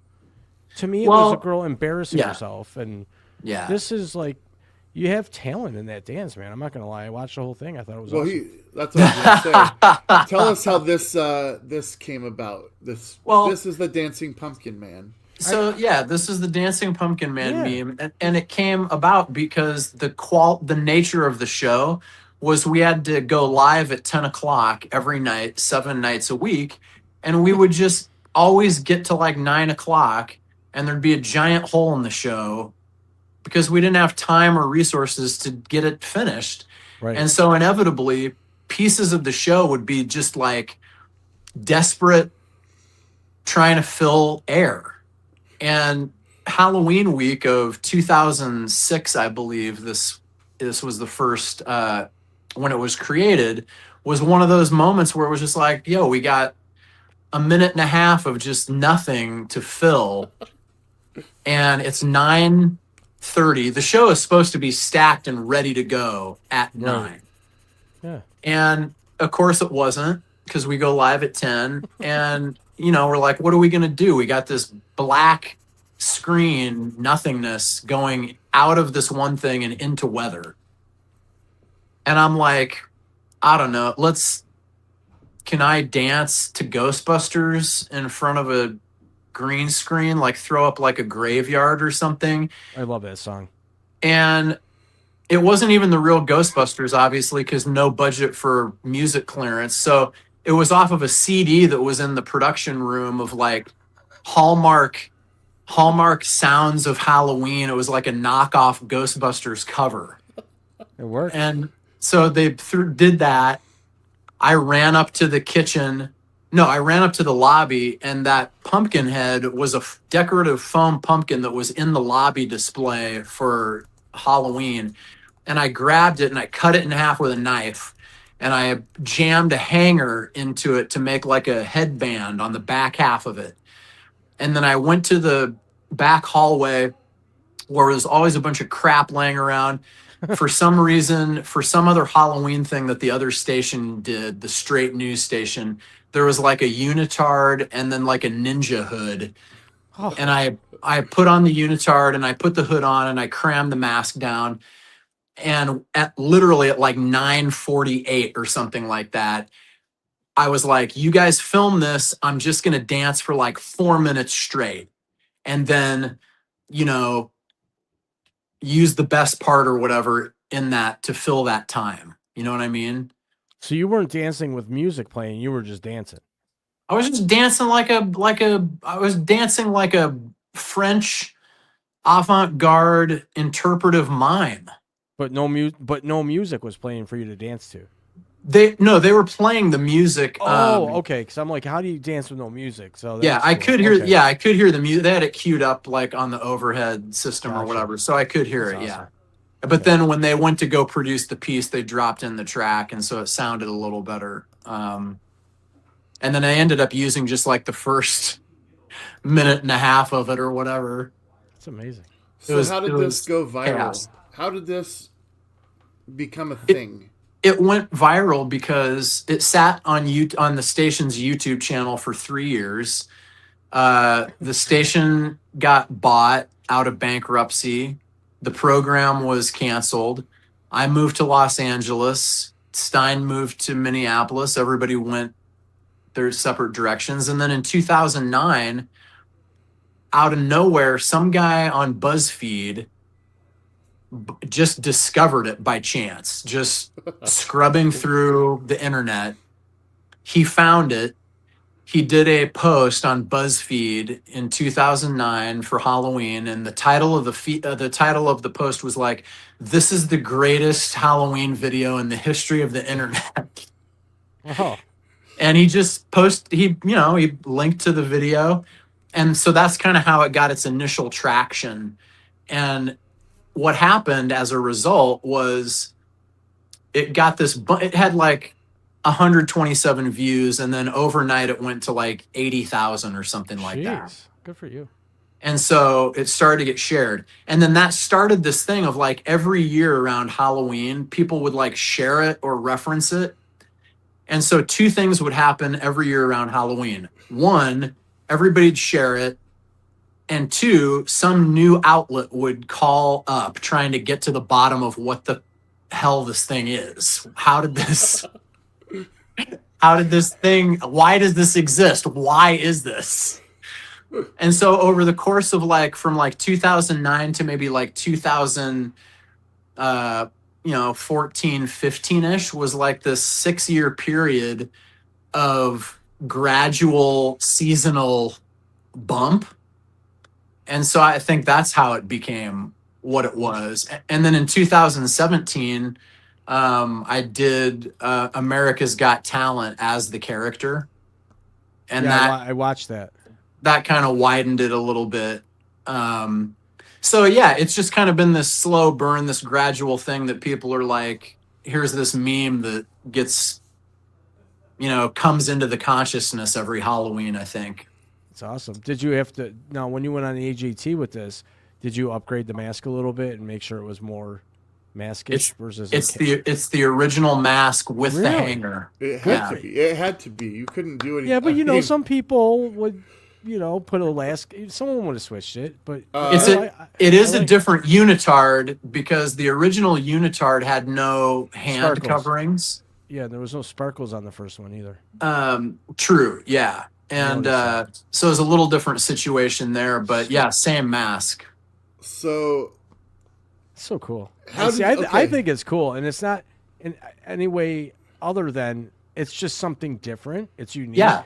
Your gut told you to do it, and you did it, And I Yeah. don't. Hey, like I said, it's not your defining moment. It's great. I would love to Right. be that guy for a minute. I'll be Pumpkin Man. I'll go up there. You know, like So there's a couple things from this I want to talk about, but normally when Sorry. somebody has a talent that they want to do on the show, Yeah. they go and audition. Right. You didn't have to do that. No, because they called me 3 different times to get the Dancing Pumpkin Man. And Oh. the first time I spoke with them, I believe it was like 2000, it was 10 or 11. It was in the early version of the show. A producer called and was like, Dancing Pumpkin Man. And I was like, I'll have to check with him and see if he's open to it. And I was trying to make a joke. The producer did not think it was funny. Obviously, she was annoyed because she's got to do a show and this is a waste of her time. And she was like, well, if you talk to him, can you give him my number? She was not pleased. The second time they called was like 2 or 3 years later. Same kind of ask. You know, they want these kind of what the fuck moments to put in between the real acts. And that was their pitch that time, was like, you know, we want it to be this crazy viral thing that happens in between, you know, some more serious stuff or whatever. Yeah. And again, on the phone, I'm trying to make a joke. It didn't land. I was like, listen, the Dancing Pumpkin Man is not some circus sideshow freak to be trotted out and laughed at. And they were like, well, actually, no, that is exactly what he is. So do you want to do that? I'm like, no. Third time was 2017. And the guy, I don't know why. I guess maybe it was just like, slow season, nothing to do. Is this ever going to end? So I kind of went for broke, and they're like, Dancing Pumpkin Man. And I'm like, well, the Dancing Pumpkin Man is SAG-AFTRA, so you got to pay my day rate and give me, you know, the breaks and craft services, and I'll come on. And they were like, okay, cool. Yeah, we'll do it. That's unbelievable. And I was like, That's unbelievable. okay, then So- are you guys going to fly me? Because at this point, you know, we had just moved, I think we just moved back to Omaha and built a house. And I'm like, yeah, you have to pay my transportation and fly me. And they're like, okay, fine. And I was like, okay.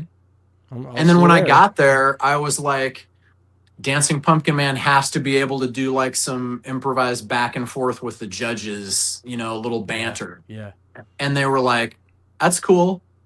So I don't know. It was actually kind of a cool experience because they weren't really trying to box it in. They were just like, we'll just see what happens, which is also kind of rare for a show like that. You know, each act has a story producer to kind of frame up the act a little bit. Right.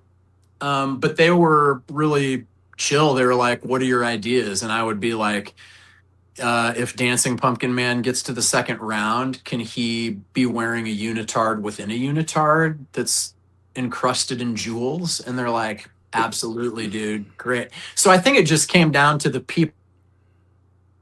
Ah, Uh-oh. See, there's something wonky with the internet today. it's the internet. So while he's figuring that out, guys, I will post the links to both of his AGT appearances on the YouTube description. But the thing that I found most hilarious about these performances was he calls Simon Symes. He goes, Yeah. which is I watched it. It was Howie is like, that's basically the reason that you moved on, is that you called him Symes. But she goes, I think it was Mel B that said, oh, I saw it once. I don't think that I need to see it again. And he goes, to be honest with you, super valid reaction, which I think is hilarious. All right, you can bring him back up whenever you want. And then the second time he shows up, are you going to bring him up? That's right. Sorry. Oh, the second time he's there, they go, so what's going to be different than the first performance? And he's like, well, as you can see, I'm wearing this cape, which is like, if that's the only difference from the Yeah, I last remember one. that, I And then he remember immediately drops the cape. You know But what anyway, I will put the links in the Right. YouTube description because everyone in the world needs to see it. Obviously, So, we've discussed that he's so much more than this, Well, but you've got to obviously. see this. This is but great. man, Go ahead, I Frankie. have a question for you. So with AGT and all these shows, I was fortunate enough to participate in 25 tapings of Dr. Phil show, and they had what was called the audience warm-up comedian, someone that comes out, gets the crowd ready, tells them when to clap, when not to clap, gives them the hand signals and all that.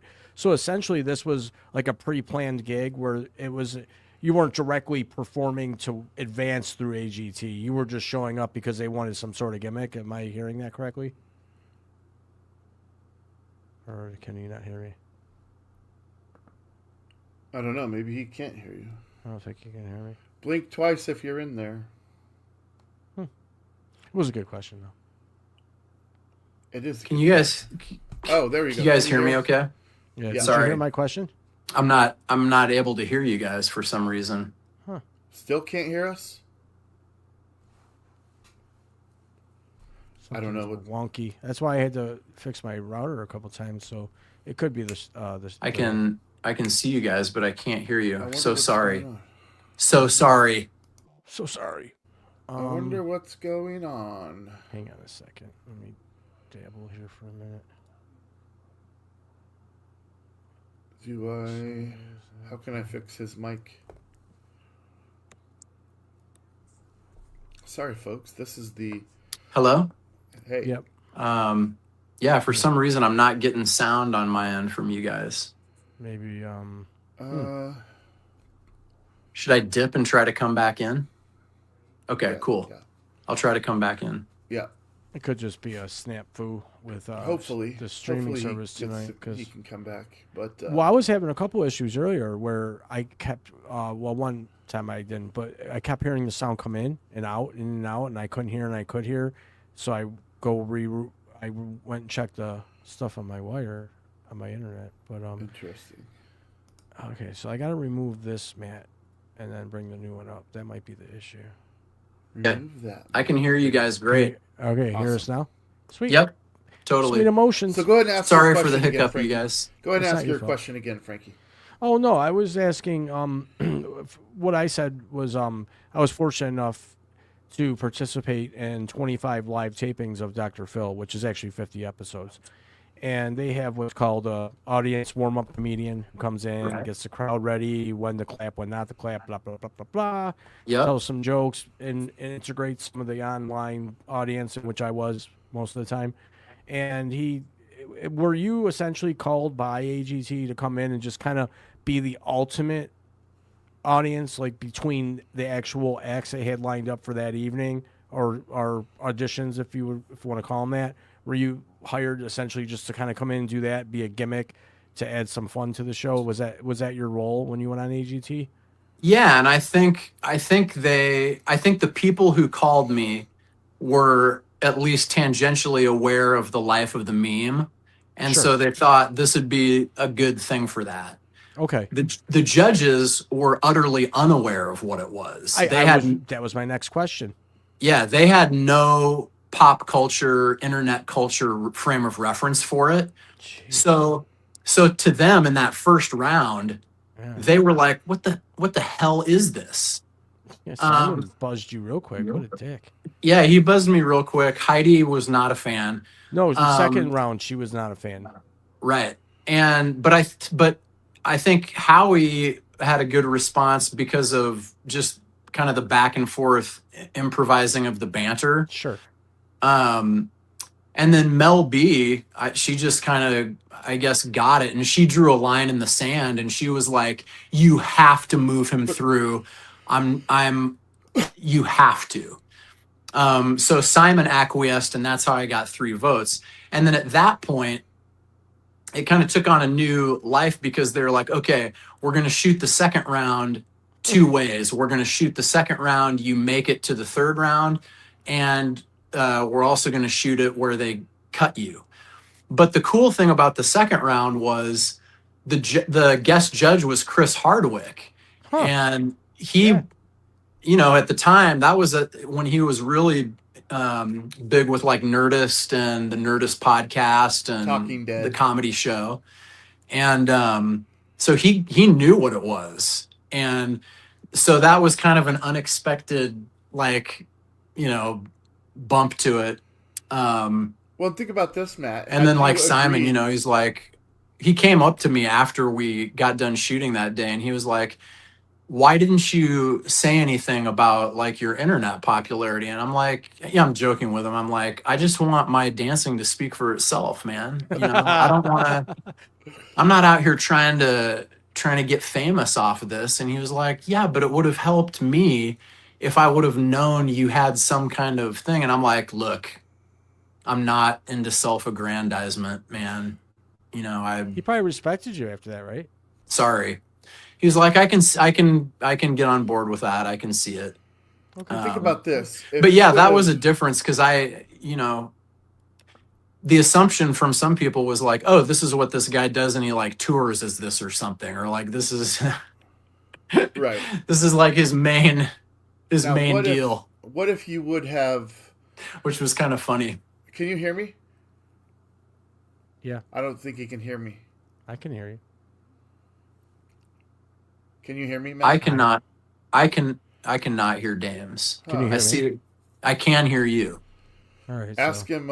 Tell him if he would have agreed Is to that an issue any on of the my other end? years that Chris Hardwick wouldn't have been there. So that's say kind of. again, James. If he would have agreed to do it any of the other years, Chris Hardwick wouldn't have been there. Would you have agreed to do it any of the other years if Chris Hardwick wasn't there? No, that's not what Or I'm was saying. there? That's not what I said. I, It's all right. I'm gonna drop. I don't know how to maybe, drop. maybe I don't know. By the third time, I was just kind of like, oh, they're gonna pay me a little, what is essentially like a little stipend, and well, I kind of gave in, I guess. But it Well, was cool because it kind of widened the audience for it, and more people were aware of it, and I got some good, I got a couple of cool commercial jobs out of it, some definitely. afterlife, so to speak. Can you hear me now? To be Yeah. nearly. What is My it, question nearly- was. Oh. Oh, it wasn't really a question. It was an observation that I was trying to relay through Frankie. If you would have accepted it any of those previous years, Yeah. Chris Hardwick wouldn't have been there, which Right. was a really cool, I mean, to me, that was he's like, yeah, this guy, I love this guy. Because he also was like, so you guys just want to declare the winner now? Or, Yeah. like, he got it. He legitimately got it. And Yeah. that's a great moment in television for you and for people that are a fan of that character. Yeah, But it was I really know- cool. I know that just in closing this segment on the Dancing Pumpkin Man, that there's people out there that would go to your booth if you went to like a con around Halloween. I know we've talked about it before. There's the one in Ottumwa. We just Yeah. got to do it. We just got to do it one of these years. Just set you up a table and be like, here he is. Yeah, be like one of those retired professional wrestlers with all your shit and charge them to sign it. I'll be the salesman there. I am really, when you think about it, I Why am not? kind of the Randy the Macho Man Savage I mean, of yeah. internet memes. If I'm you not just, making fun of you. I'm just saying, man. yeah, for People love sure. that stuff. All right. Can I ask you a personal question? Yeah, Wow. He said yes. do it. All right. So your wife is Jenny Geiler. Yep, Amazing woman. amazing. 2 children. Dog named Calvin. Yeah. How did you propose? It was not anything cool. It was, 'Cause you guys knew each other for a long. yeah, because we knew each other for a while, and it was kind of like, it was really backwards. It's not romantic, but we knew that we were kind of like moving in this direction. Been dating for a while, and then we were like, one of the things we would do is we would go out and we would like look at furniture, like kind of imagine what it would be like, to be married and like living together and stuff like that. And so how it happened was like we came back to my mom's house, I think, after doing that one night, and we were hanging out, and it was just like, oh, we were down at Nebraska Furniture Mart looking at living room sets and like stuff like that. And my mom was like, so are you, and then we like looked at each other and were like, oh, are we? Fine. And then I was like, oh, I guess, oh, do you want to? It came out like that. Really?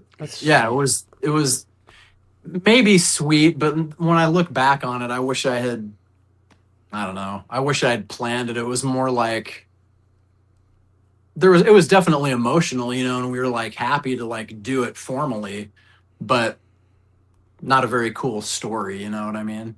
Well, No, but I now just you think can go it's back cool. and do it Go ahead, again. Frankie. Go ahead, Renew Frankie. your vows and propose to her and do it in a romantic way. Maybe in Yeah. Jamaica, where I was going to go when I quit that job. That's, you know what? Maybe we tie it all together, Frankie. Yeah, Maybe I'll cook the food. maybe you and me and her go down to Jamaica. Yeah, right. And we don't necessarily reveal all the Jamaica, man. details. We just like get to the destination, and then Jen's like, wait, who is this? Who's this idiot? I'm like, this is Frankie. He's going to be facilitating what should have happened 25 years ago. All right, you stand there. You stand here. I So love it. I just think it's cool that you guys, you managed the company together. How long? How many years marriage is this? May it'll be 25. 20. Ooh, that's the Quarter century. That's the big one. Yeah. If a you're big going to one. be buying a nice expensive, is it diamond? I don't know what 25 is. I think 25 is the diamond anniversary. Okay. You can't be You get a having gift all these card car these days. issues. You can't be having expensive car issues. Dude, I told you in our text, like serpentine belts. Oh, those are the worst.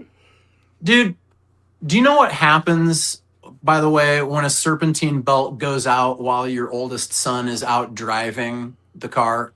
In the Yeah. process of driving it, Mhm. that thing goes, the power steering goes, Yep. the engine seizes up, the car, you can't steer the car. Luckily he wasn't on the interstate, but Jeez. he's like, the car just stopped working and I had to pull off to the side of the road. He was describing what happened. I was like, to me, it sounds like a belt went out or something. Yeah. But I said, don't try and start it back up because that's going to damage the engine possibly. And just stay put. We had to get AAA called and, the whole towing situation to Yeah. confirm it. And Zero those things problem. aren't cheap to replace. But I thought, I texted Damon, I'm like, not going to be able to do this, which I hate doing because one of the things I'm like, I hate having some kind of excuse of like, oh, I can't do the thing that I said I was going to do. Because show business is such a flimsy affair anyway. There's so many flakes anyway. Mhm. I never want to be that guy. So of course, when I text him at like, 1 PM and I'm like, car troubles, dude. And Well. in my head, I'm just like, he's going to come back with like, what? It's a virtual show. What does the car have to do with it? No, So, I didn't but- even think. I was just like, I don't know what to say. Right? I mean, like, I know Yeah. that you have a schedule too, and I can't just be like, fine, we'll do it Monday, and Right. and know that you're okay with that. So I'm just like, I don't know what to say right now. Give me. I know what No. I would have said. I know what I said. I was like, well, if he has car trouble, if he can't make it, we'll just book him for another time when he can make it. Yeah, I mean, Life that's kinda happens. what we- You can't kinda what we block decided life on. from happening sometimes. It happens. Yes, fortunately, it wasn't in my imagination. I'm Yeah. like, this is gonna wipe out the entire rest of the day, but it didn't. Good. So Glad you're here, and I'm having a great time with you. You're a good dude. I like you. I think you're full of shit. That's great, man. Well, man, I like you meeting new too. people, man. I've networked heavily over the last decade with people from across the country, people in show business, people in comedy. I took a stand-up comedy course for a couple weeks actually. Oh, So, sick. oh yeah, man, I take advantage of whatever networking I can get. Am I going to go anywhere with it? I don't know, but I don't ever think I'm not going to go somewhere with it. I Right. live in the Adirondack Mountains. I love it up here. It's quiet. It gives me more of a space in my brain to become more creative and want to do more stuff, believe it or not. Sure. When you get Yeah. out of the noise, your brain is able to focus a little better because you got a lot of alone time up here. And for me, that maybe this is the beginning of something. I don't know. I was lucky enough to meet this. Well, I pointed the wrong way to meet Dames, and we met on the weirdest terms too. It was kind of goofy. We actually fought each other for 30 seconds verbally, and the next day we were friends. It was so stupid. I don't even remember what it was about, but here we are. I think it's a couple years now, right, Dames? A couple years, Yeah, maybe. maybe. We've been buddies, and we still I love argue. it. We still argue sometimes, where I have to tell him what I tell him, he tells me what he tells me, and then we're all good. So no, life happens, and for me, I'm just waiting for that break to happen. I just keep working towards it. It's really all you can do. Yeah. Matt, Yeah. what's your most unpopular food opinion? Oh no, I know where we're going. I feel like in my life, it's been that I detest cold sliced tomatoes. What? That's usually the reaction I find. So you would not be down with the Chicago dog? Don't dig it. Take the tomatoes off of there. Okay. Take the tomatoes off of my burger. Take them off of I just can't, man. And it's so weird too, because I will, like, if it's cooked, if it's like in a chili or something, or something It's a like whole that. different flavor profile at that point. So yeah, I mean, But the cold, yeah, like just the sliced tomatoes. It's the texture, it's the rawness. That's why I don't like cream cheese or ranch dressing or seafood. didn't- It's I like, didn't know okay. Yeah, that. for me, it's one of those foods. But they're in quite a bit of stuff. So, yeah, I don't know if it's like you're a monster. Like people are like, hey, what's wrong with you? But definitely the baseline of saying, I don't like cold sliced tomatoes. Most reactions are like, oh, really? Oh, okay.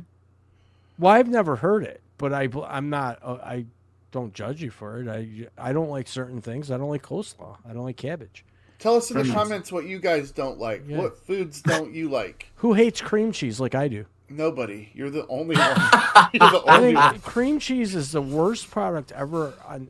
It's Dude, just Miracle disgusting. Whip is the only food I will not eat. It's the I'll eat only Miracle thing I will Whip not on eat. cold sliced tomatoes, though. That's kind of the funny Frankie, thing about no, you're a freak. That's wrong. you of you. weirdo. That's wrong of you. this. They're so good, though. I just plop it on the sliced tomatoes and pew, pew, pew. Very good. But no, not, So, okay. tomatoes aren't for Wow. everybody. No That's not weird. tomatoes. That is about deviled unpopular. eggs? That's very unpopular. I like a deviled egg. I could eat a whole dozen of those suckers. Yeah. With green That'd be olives actually on 'em. 2 dozen. Well, Pretty no, deviled it's a egg. full dozen because they're cut in That'd be half. 2 dozen. No, 1 dozen is cut in half. That's a dozen. That's 2 dozen deviled eggs. Fight me on It's- this. It's a dozen eggs, buddy. Yeah, but it's 2 dozen deviled eggs. Okay, I can eat 2 dozen deviled eggs in one sitting. 24. 24. I can see both sides of the argument. Yeah, you're a great Honestly. moderator. Thanks for nothing. What's the strangest thing in your fridge right now? Come on. Aloe vera for sunburn. Probably You have like that in paratites. No. It's I don't know, probably some probiotic that has never been opened. Well, the reason I ask is because I know it's January, where a lot of people still have their New Year's resolution, and I know the Geiler household is Oh. famous for buying produce and then leaving it in the fridge as if they Yeah. were going to eat it, and then Yep. it becomes a. A monstrosity. Yeah. So I thought I'd ask, but that's okay. Yeah, there's nothing weird in there. There's just a bunch of languishing produce. If you were a time traveler, Yeah. You could only go one way. Would you go Okay. forward or backwards, and why? Oh God, I can't wait to answer this. You can go first, Frankie, and give Matt time to think. Since you can't wait, go ahead. No, I can wait. No, go. No, What would you do? Ooh, Give him Matt, some I time. insist. I don't Do know. you need time? I probably would. I'm a history major, so the past is very enticing. But given only one choice, forward into the future, just because I'm curious about it, curious to see what happens to me, curious to see what my kids do. There you go. Frankie, one way, forward or backward, and Oh, I'd go back to where? to where I've never been. The 70s, That's a lot early of 70s. That's a pretty broad spectrum, bro. Well, I was born in 78, and I when I watch, replays of like Woodstock and how people peace, love, rock and roll, and how free it was, and there was no cell phones and no internet, and no stupid. The only time you saw the news is if you had a TV, black and white most Yeah, no cases. dumbass podcast. No people named Damon Marvs. To me, and I'm not saying that to be funny. You asked an honest question, and I'm giving my honest answer. No I would people. want to Yeah, live in the honest, 70s. that doesn't make me feel any better. I'd be that guy at Woodstock in a mud pile with naked girls. I mean, that would be me, and I would love every second of it. So, And you wouldn't yeah. do that now? No, because I'd be all over the internet, get canceled, and have Discord groups wanting to ban me. Oh, so you'd only do that if you could get away. I got you. Yeah. I feel you. But I mean, that's a pretty fruitful answer, don't you think? So Woodstock. If you're saying I would go to Woodstock, Oh, I would I have done more accept than that. it. I I accept would've- it. That's the shit. I'm down with that. Yeah, thanks. right. High fives. Peace. Matt, you're a improv comedian. Who's your favorite comedian? Frankie J. Probably topping the list is Andy Kaufman. Andy's great. Well, it's great. Andy's probably the biggest one for me, and then close second would be just like any of my heroes that came through Second Zamuda? City. Bob Zamuda, yeah. That original, not original, but like the second wave of Second City people. That group that was not just Bill Murray and Belushi and Harold Ramis, but also the Toronto squad of Catherine O'Hara, Eugene Levy, Nice.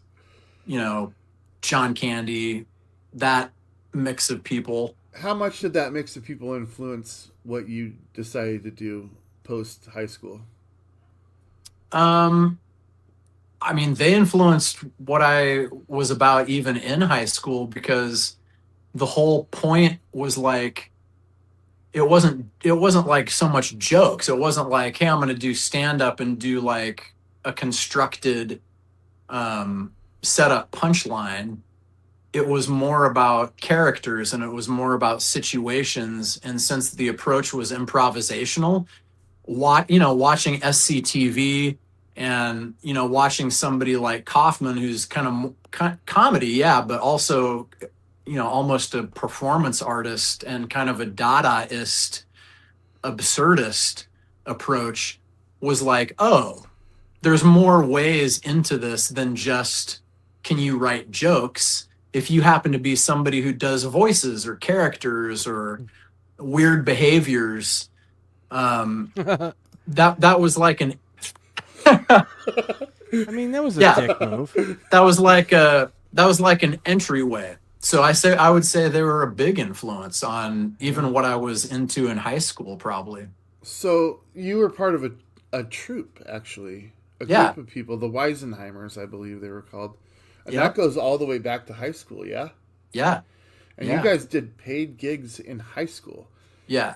Was it kind of terrifying getting outside of that group and becoming an individual as opposed to having other people to rely on? It wasn't, well, aside from just, I've never done this really before. No, because in the Weisenheimers was an improv group, but it was more like a band too, because there were four of us. We grew up together as teenagers.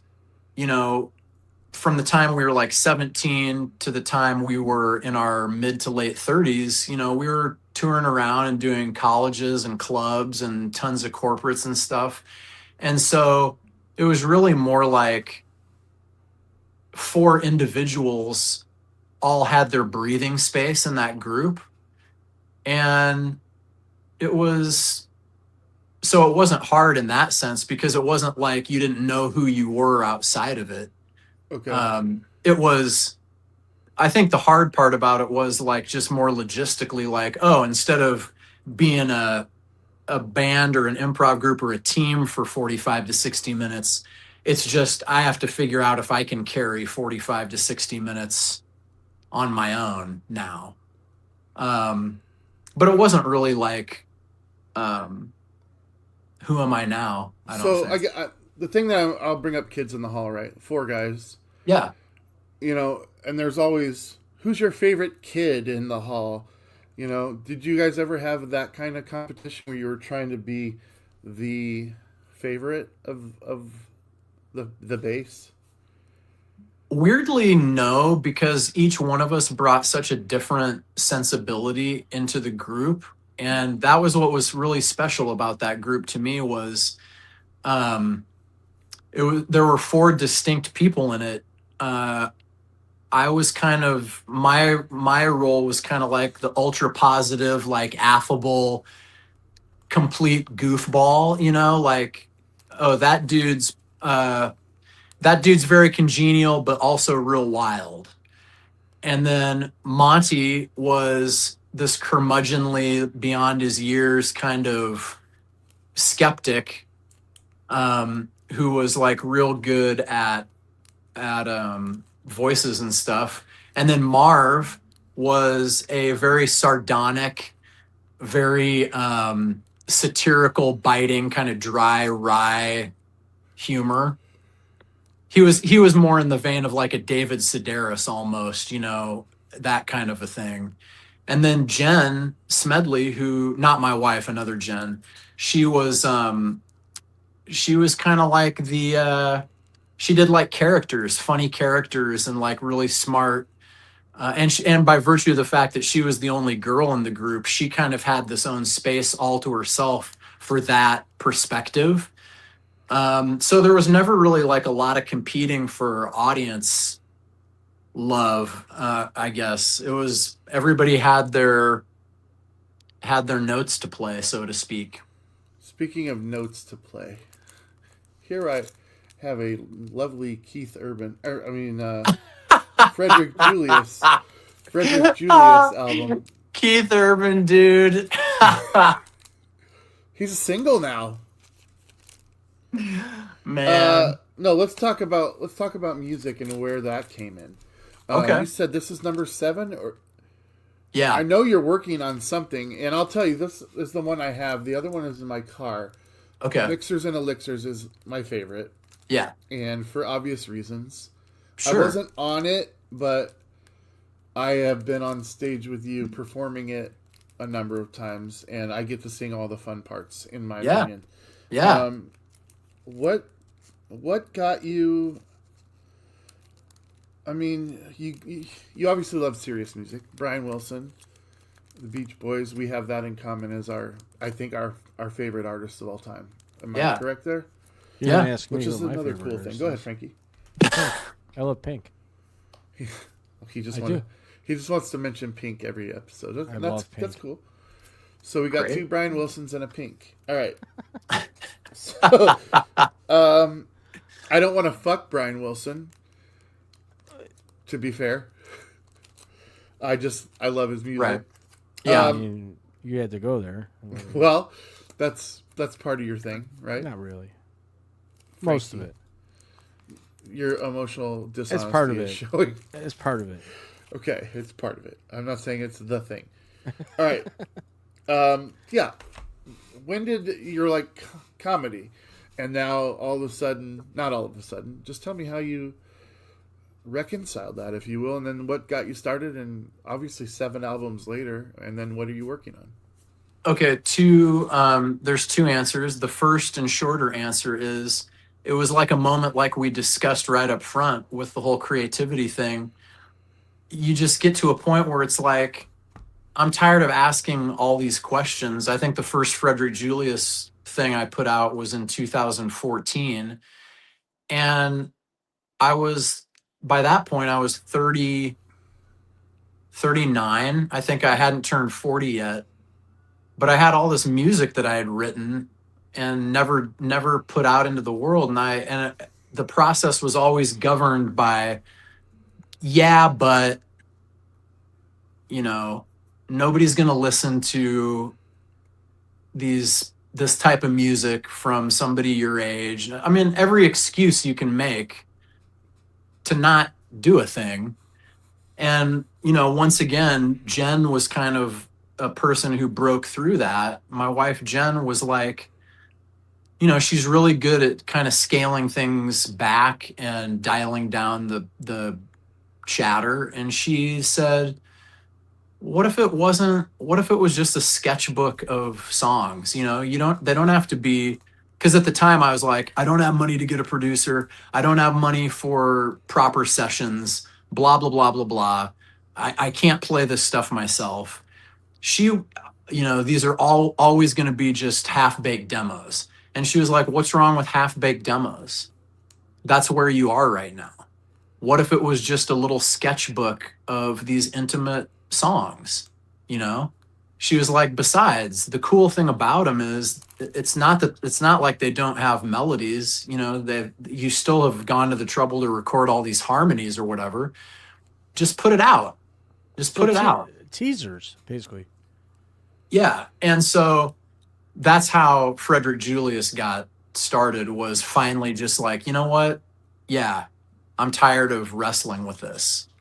And so that's answer one.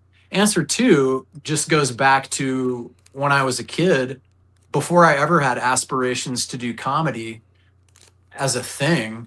My whole thing was like, I want to make records. I want to figure out how to make records out of these songs that me and my brother come up with. And so it was a process of like trying to figure out how to do that. That was like our passion. And the weird thing was, I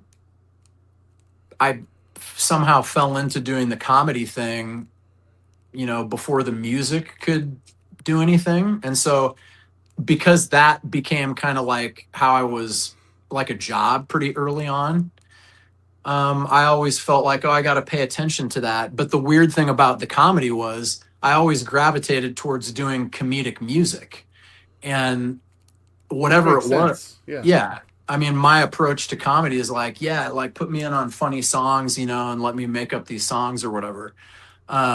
So they've always kind of been intertwined, I guess. And 2014, and my brother and I were always doing projects together. Shout out to Mike.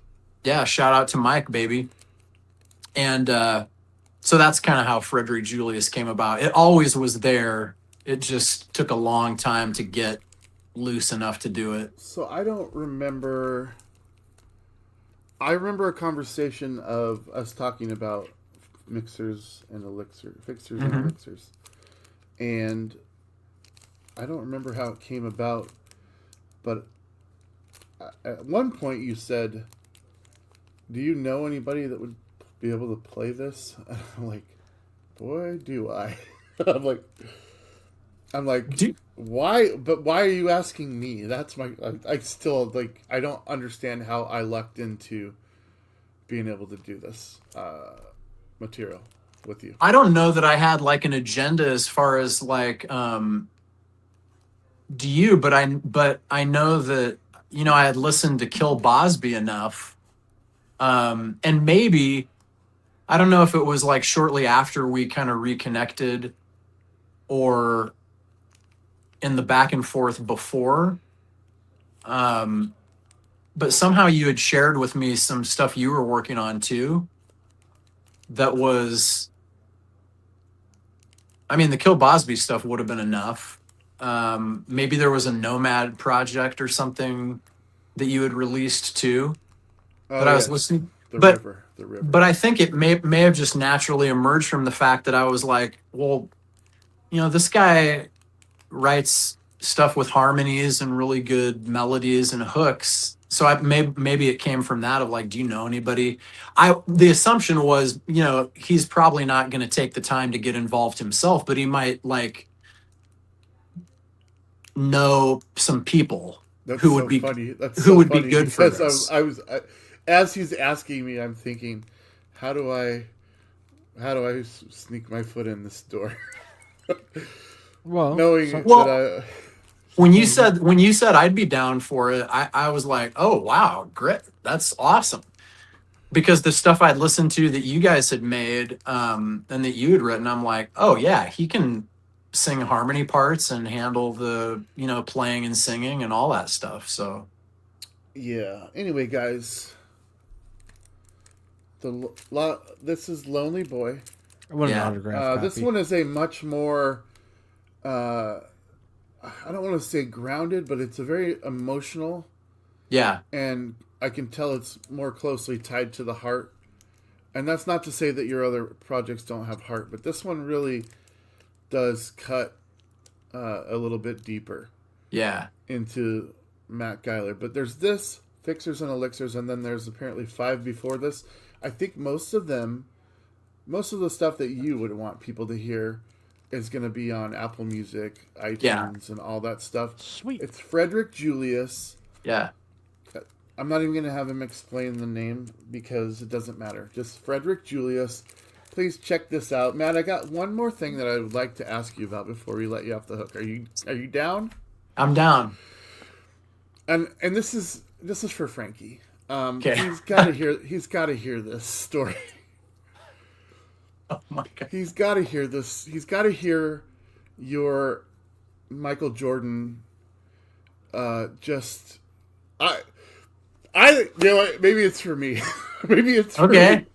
But I like Frankie, telling this it, is so it's great. a good story. All right. So to set it up, Yeah. Hanes signed Right. Michael Jordan as their spokesman for their underwear brand, for their men's underwear brand. Yeah. And at some point, they decided that they were going to make a gimmick out of having no tags. Yeah, Like your tagless, underwear, baby. socks have tags, your shirts Best have ever. tags. So, tagless. Now, take it away, Matt Geiler.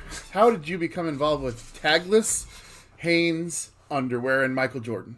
I became involved because my agent in LA at the time got a commercial audition and sent me in on it, and it was for Hanes Tagless, and so the task of the audition was to improvise your idea of what a talking tag would sound like on a T-shirt, especially if the tag was aware that it was being phased out or going to be ripped off the T-shirt or was not needed anymore or was obsolete. So it was, it was one of these LA auditions that you don't think, especially after you've had hundreds and hundreds of them, where you're like, probably not going to get it. What the hell? So you're really loose. And I went in there, and for whatever reason, I just started improvising this lines of dialogue as this tag. And they booked me for the job. Sweet. And at the time, we didn't know it was a Michael Jordan thing, though. They did not lead with that. They just were doing the character. Yeah. So once they hired you, they were like, okay, this is Michael Jordan. You're going to be working with him. And because of that, the production of this campaign had a level of secrecy and security and all kinds of ancillary stuff around it that I have never witnessed before or since on a commercial shoot. Okay. Wow. So I get hired to do it, and it's a voiceover thing. So I'm not assuming that I'm going to be on the set. I'm assuming my work's going to be alone in the studio. But for some reason, they were like, no, we want you on set to kind of improvise in real time and like do the voice and do the lines because we think it'll be more organic that way. So I get to show up I think we shot 3 or 4 of these things. So I get to show up to all these. And they sit us down in the beginning in this theater in Santa Monica on the first day.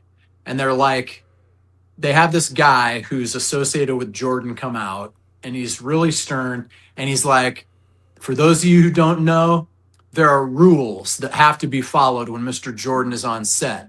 I'm going to read them to you now so that we don't have any, trouble later on. Theater of 70 people, cast, crew, all these people is like dead silent. He's like, and they're literally a list, and they include things like, you may not make eye contact with Mr. Jordan once he is on set. What? You may not be within 10 feet of Mr. Jordan for any reason at any time unless he or one of his representatives invites you. I mean, it was a litany of this kind of stuff. Like, Jeez. basically, head down, don't acknowledge, like, just, and whatever. So that protocol is in place. The first day, I think we were shooting in an office building, and the spot was, I'm singing a bunch of annoying 80s songs as this tag.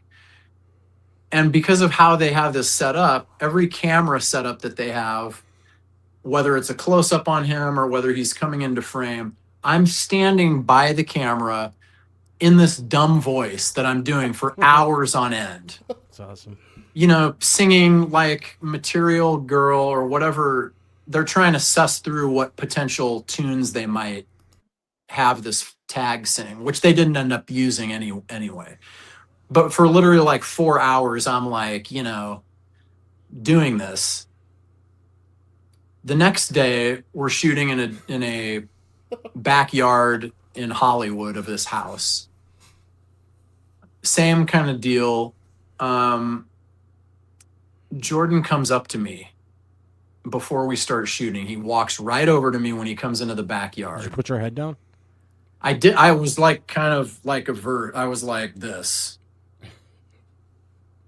He comes over to me. He's like, hey, man, you going to be singing anymore today? You going to be doing that singing thing? And I was like, no, actually, it's a whole different thing today. So no singing. And he was like, good, man, because I couldn't get that damn song out of my head when I went to bed last night. Sweet. I was Sign like, here. I apologize, Michael Jordan. I said that to him. I was like, I'm sorry, Michael Jordan. I did not mean to disrupt your sleep. He's like, no, man, it's all good. It's okay.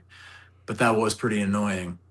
I was like, totally get it.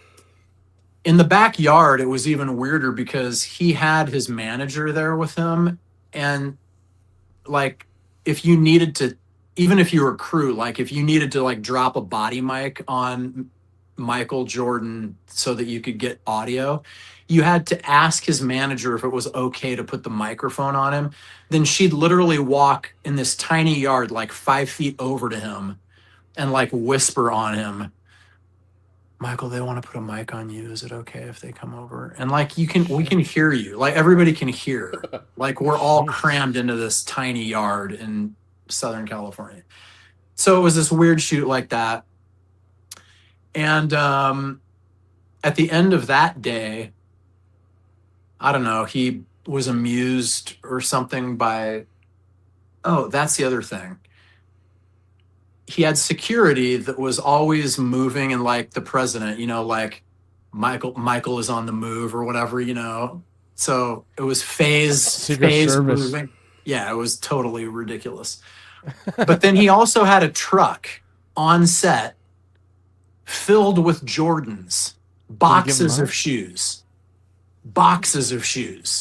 in this semi truck that was pulled up in the neighborhood.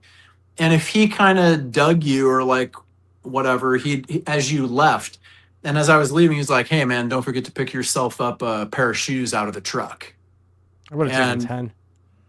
Well, you couldn't, because there was a guy whose sole job was to be at a table in the truck. And then you went into the truck and he was like, what size? And I was like, 14. And he was like, oh, okay.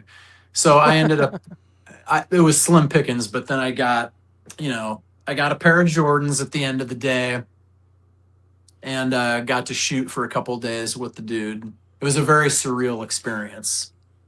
I still want a pair of the Jordan 6s from 1991, I think. Yeah, that would have been good. Mine were less exciting than that. I You still know the have ones them. I'm talking about, right? Yes. Everyone knows the I do Jordan not. 6s. I do not. Oh, they were I sick. have no idea. They were the best ones.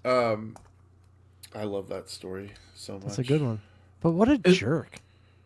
You can't even say, "Can I put a mic on you?" You got to go through the channels. Like, what are you, the Pope? I get the psychology behind it, but I also don't get why everybody just can't be chill with like, we're in a yard of this house. Yeah. I know exactly what one, they were filming, the grill one, right? Yeah, it was the grill. Where they and they throw had your character three on the grill. Yeah, and they had 3 security people. They had one in the front of the house, and they had 2 people like on the fences, like up on these step ladders, like scoping to make sure what? Like, No danger. Jeez. I don't know. I mean, No, it's still stupid. I think sometimes they make their own problems by adding all that extra right. nonsense. Too many hands in the pot ruin the sauce. Yeah. My opinion. I just hope Pink doesn't have that kind of security around her. Well, she'll need that kind of security if you ever get near. No, because snap, Frankles. she'll love me. I would. Oh, never mind. Just I don't want to. Talk Oh, about you it know anymore. what? I'm gonna put this up here. This is in response to your most unpopular food opinion. Oh God. I don't like seafood. Seafood. Yeah. And I'll just say this is the dumbest. This is the most unpopular opinion. That's just dumb. What? I do like some seafood. Do you? Oh yeah. All right. Well, that was Matt Geiler. Matt Geiler, you spent way more time than we deserve, for sure. Can I say one thing? Yeah. Of course. Matt, I did have an opportunity to kind of look around a little bit. Did you talk about the 402 Arts Collective at all? Oh, I didn't. That's a place that I do some teaching out of, just for people who are like interested in, voiceover or musical improv, any of that kind of stuff. I try to kind of connect with people and work with them that way. But yeah, they do lessons, but they also do like coaching situations too. So I try to get some of that work on my plate as well. Because that's something like, for me, something I would be interested in, and to work with a professional like you, and for you to offer workshops, I guess you could call them, right? Workshops. Yeah. And I'm looking at it right now going, this is pretty cool stuff. Like, I would love. I wish I would've like thought of doing that it just idea. because when I was starting out, you're figuring this out as you're Yeah. doing it, and you don't really have anybody to say, like, when you get into a studio in a commercial situation, here's Right. how that's going to go down, so that Right. you're prepared for anything like that. Just something that kind of prepares you ahead of time, so you're not learning on the fly. Well, that's why I wanted you to bring it up, because I appreciate things like that. I have a couple friends of mine, one of which did the comedy course with me, where he does different workshops for different forms of comedy, different parts of the business, to Yeah. prepare you if that's something you definitely want to do. And Yep. it's really, it can go one or two ways. Either this is a wake up call, I'm making money to teach you how it really goes, or you're going to be like, that ain't for me. Because Right. a lot of people don't realize the work that goes into even just doing stand up comedy. Yeah. It's just standing up there telling jokes. It's a skit. It's hard to do. When I took that Yeah. class, it was eye opening. Yeah. I still have my stand up comedy Bible, so that's why I wanted. Oh, to by mention- Judy Carter? Is that who you did it with? No, I did it with. You might actually know him. He Stephen Kimbrough. Oh, okay. Goes by I Ralph. don't know him personally, but I know that name though. Yeah, he's been in the comedy clubs from Beverly Hills, Los Angeles, all the way out to New York City, Comedy Chateau. Nice. And he works with Paul Vato. Paul Vato, ring a bell. He was on Mad Yeah. TV and all that. Yep. So yeah, I got a lot of my comedy networking through those guys in particular. But I Sick. like workshops. I love learning. I love that you do this, because there are young people of my age, people that just really want to do something, but have no direction. And this, that gives them the opportunity to get that direction. So that's pretty cool. Thanks for telling us about it. Yeah, man. Matt sure. Geiler, what you have? You're still currently doing mixtape. When's the? Yep. So a lot of the people that are viewing this will be in Omaha and surrounding areas. So where and when is the next mixtape? And then what else? Anything that you want to talk about? What you're doing right now before you head out? That people Next can take a look at. mixtape is every last Saturday of the month. So whatever, I think it is on the 31st this month is the last Saturday of January. 7:00. It's the back line downtown Omaha, which is kind of a nice little intimate improv comedy venue. Seats about 85 people. We usually get a really good crowd down there, and it's just a free-for-all musical improv set. And so that's coming up on the 31st of January. And other than that, man, I just finished an animated short that's like I don't know for certain, but I think it's probably going to be screening at the Omaha Film Festival. So look for that. It's a short called Bunny and Bear. It's about a neurotic bear who moves in with a world weary bunny, and then they navigate cohabitation problems together. Sounds like me and my second wife. Yeah, relationship stuff with the layer of animals. Yeah, well, we were animals, so it helps. But yeah, other than that, just working on some new Frederick Julius music and doing gigs and For you. doing the thing. Yeah. For you, man. Have you gotten together with the guys recently? I have not. I think it's been a while. It's been a while since we had because I think the last like live gig was maybe might have been like a year ago for something at the Reverb, but it was opening for somebody. It was opening for Taylor Stein's band. Oh, I thought you were going to say Swift. Oh, because you may not know this, but Frankie has Dislike. a unwarranted dislike Yeah. for Taylor Swift. Wow. You know what, Matt? I've learned in the last decade or so, and this is being serious, that I went so many years without going with my gut feeling and intuition on things and on people, and my gut just doesn't care for what she represents, and I don't know why. I can't pinpoint it. I don't think she's a bad human being. I just dislike her, just her overall persona, her appearance, the way she acts and behaves, and my gut tells me that she's not my kind of people. Pink, on the other hand, is my kind of people. Totally valid. Though I don't hate her, just not my cup of tea. I'm No, not a it's Swiftie. an unwarranted dislike. It's is not what it is. unwarranted. I'm allowed to not like her. She literally stands for like the exact same things that Pink does. But I Pink digress. does it in a You're- better way. I want the remainder of this show after I leave for you guys to escalate it into like a digital brawl. So you have seen the show. Here's the thing. You know why Dames does this show with me? Because he knows that I'm 11 hours away from him. Right. He a right, keyboard warrior over here. right. So it can't come to fisticuffs. Right. Well, I could if he had the gonads to take a drive, but I don't have any gonads. Well, and that brings it to the closing of this slow circle of comedy when you welcomed me onto the show as somebody who loved to tickle your balls, yeah. which is kind of absurdist that you don't, in fact, have any. That's kind of That's right. that's They very were tickled off. yeah. Smacked up. Dude, I can't tell you how much I appreciate your time. Sorry about the car troubles today. I'm glad you were able dude. to work it out because I didn't want to be mad at you. I'm glad too. Matt, don't worry. I told him to shut his mouth and let life happen. He did. He calmed me down a little bit. As I was like, Just "What are we chill gonna out, do? buddy." There's no show. What are we gonna do? like- We've made all these promises that 52 people care about. There are 52 Right. people watching right now.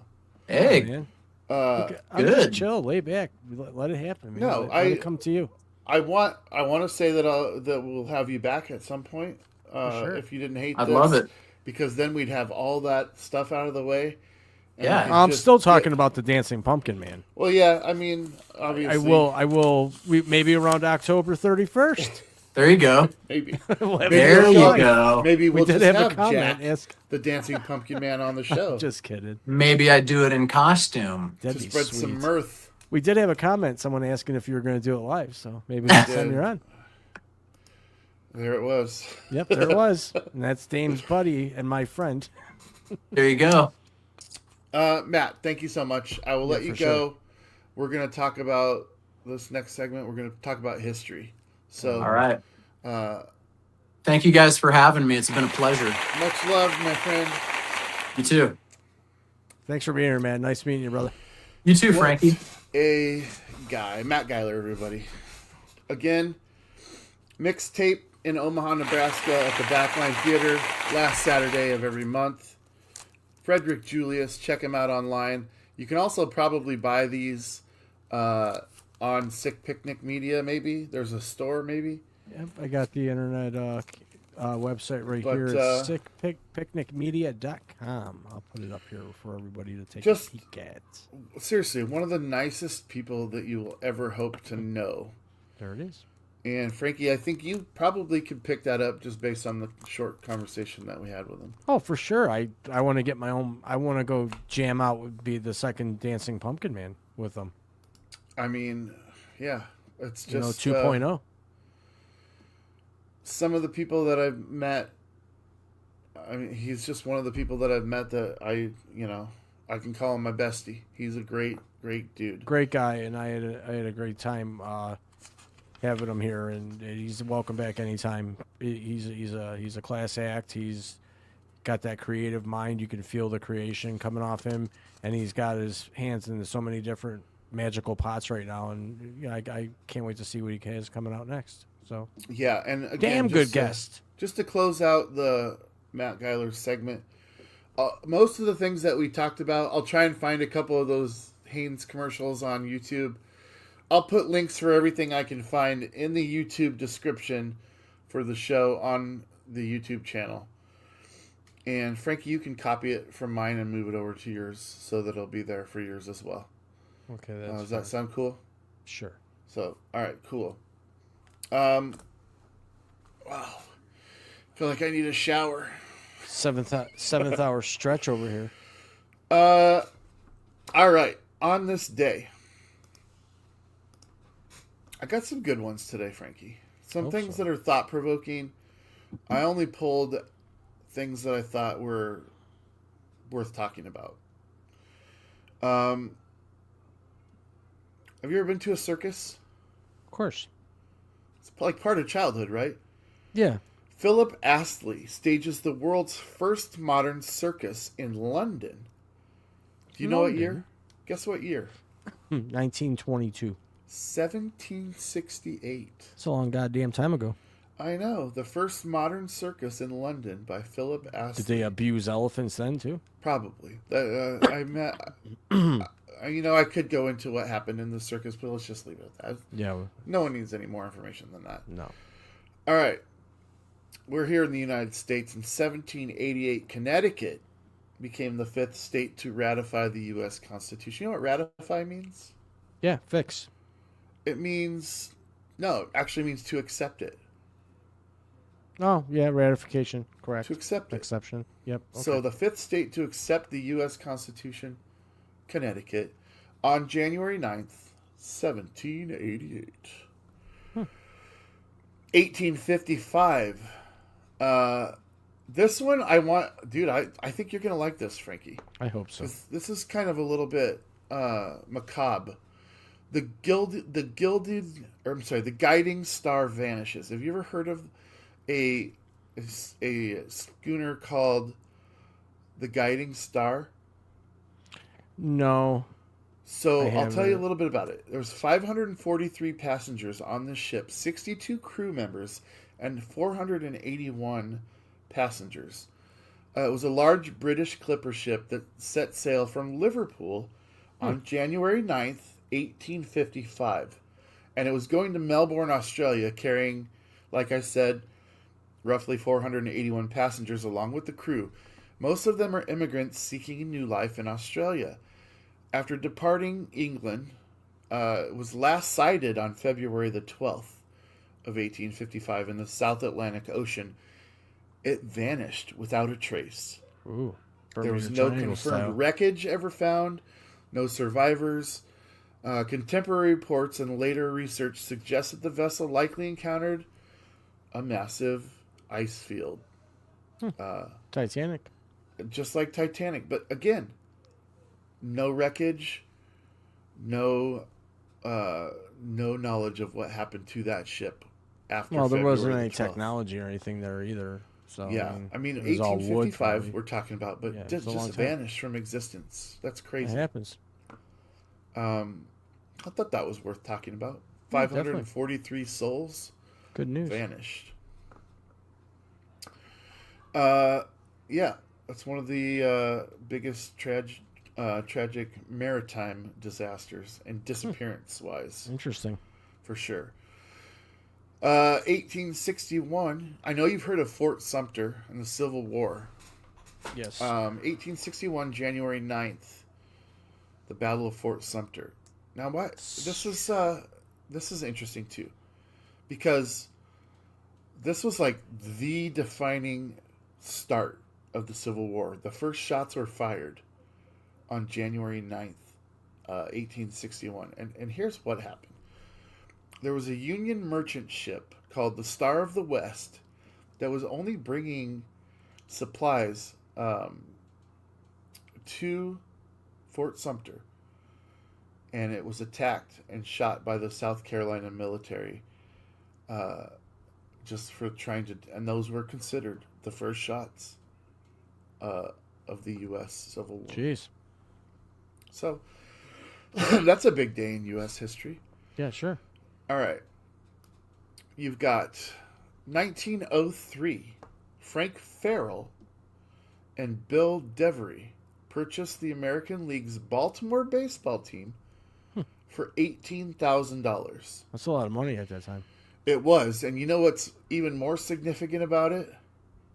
That team was moved from Baltimore to New York City and is now the New York Yankees, which are worth over $10 billion. Figures. So a lot of people don't know that the Yankees were originally in Baltimore, and that was 1903. So there you go. Yep. 1959. You heard of a Western series called Rawhide? Raw. Yeah. Rolling. Rollin'. Boy, my ass Rawhide. is swollen. It premiered on can't- CBS January 9th, 1959. You know who was on that show?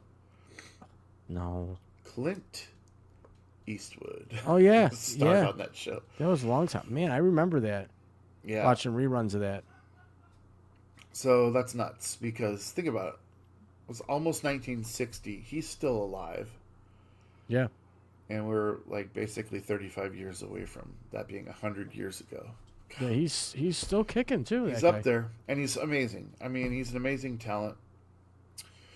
Going back to the sports world, 1967, the NFL franchise in New Orleans takes its name. January 9th, 67, the Saints are born. The Aints. The Aints. There. They The were New born. Orleans Saints. The New Orleans. Sorry, any Saints fans. New Orleans Aints. Yeah, you're not a playoff team this year or next year. Or the year after. Maybe the year probably after that. the year after or that. the Who year knows? after that. Things No. can change. Nah, not there. Especially when you have a top 5 draft pick. Unless Drew Brees comes back. They're not winning shit. Yeah, he might. yeah, Given why this not? new trend, he might come back. Yeah, he'll come back at 54. All right, 1984, January 9th, 1984 was released. Do you know what I'm talking about? Wait, the album? 1984? Yeah, Van that's Halen. exactly what I'm talking about. Van Halen, right? On January 9th, the most legendary album from one of the most legendary American rock bands, 1984, came out in 1984. Jump. Might as well jump. Go I love ahead, that jump. song. That song made me hyper and want to play baseball. It's a great song. It's Sure a great is. song. But you Good song mentioned for many baseball. different reasons. You mentioned baseball. We already know that the Baltimore franchise for $18,000. went on to become the Yankees. But did you know that in 1991, on January 9th, a gentleman named Bart Giamatti, who is the father of actor Paul Giamatti, banned Pete Rose from baseball for life Yeah, he's a piece of shit for doing it. on this day Yeah. in 1991. He should be ashamed of himself. He's dead. Well, he should be ashamed. Well, and to I agree, but Should be to ashamed. expound upon that and the reason that Pete Rose is probably still banned was that he died almost directly after this ban, which made that his life legacy was to ban Pete Rose, which nobody wants to touch, right? Nobody wants to be like, well, that was the dying man's decree. I think that's a large reason why Pete Rose remained out of the Hall of Fame.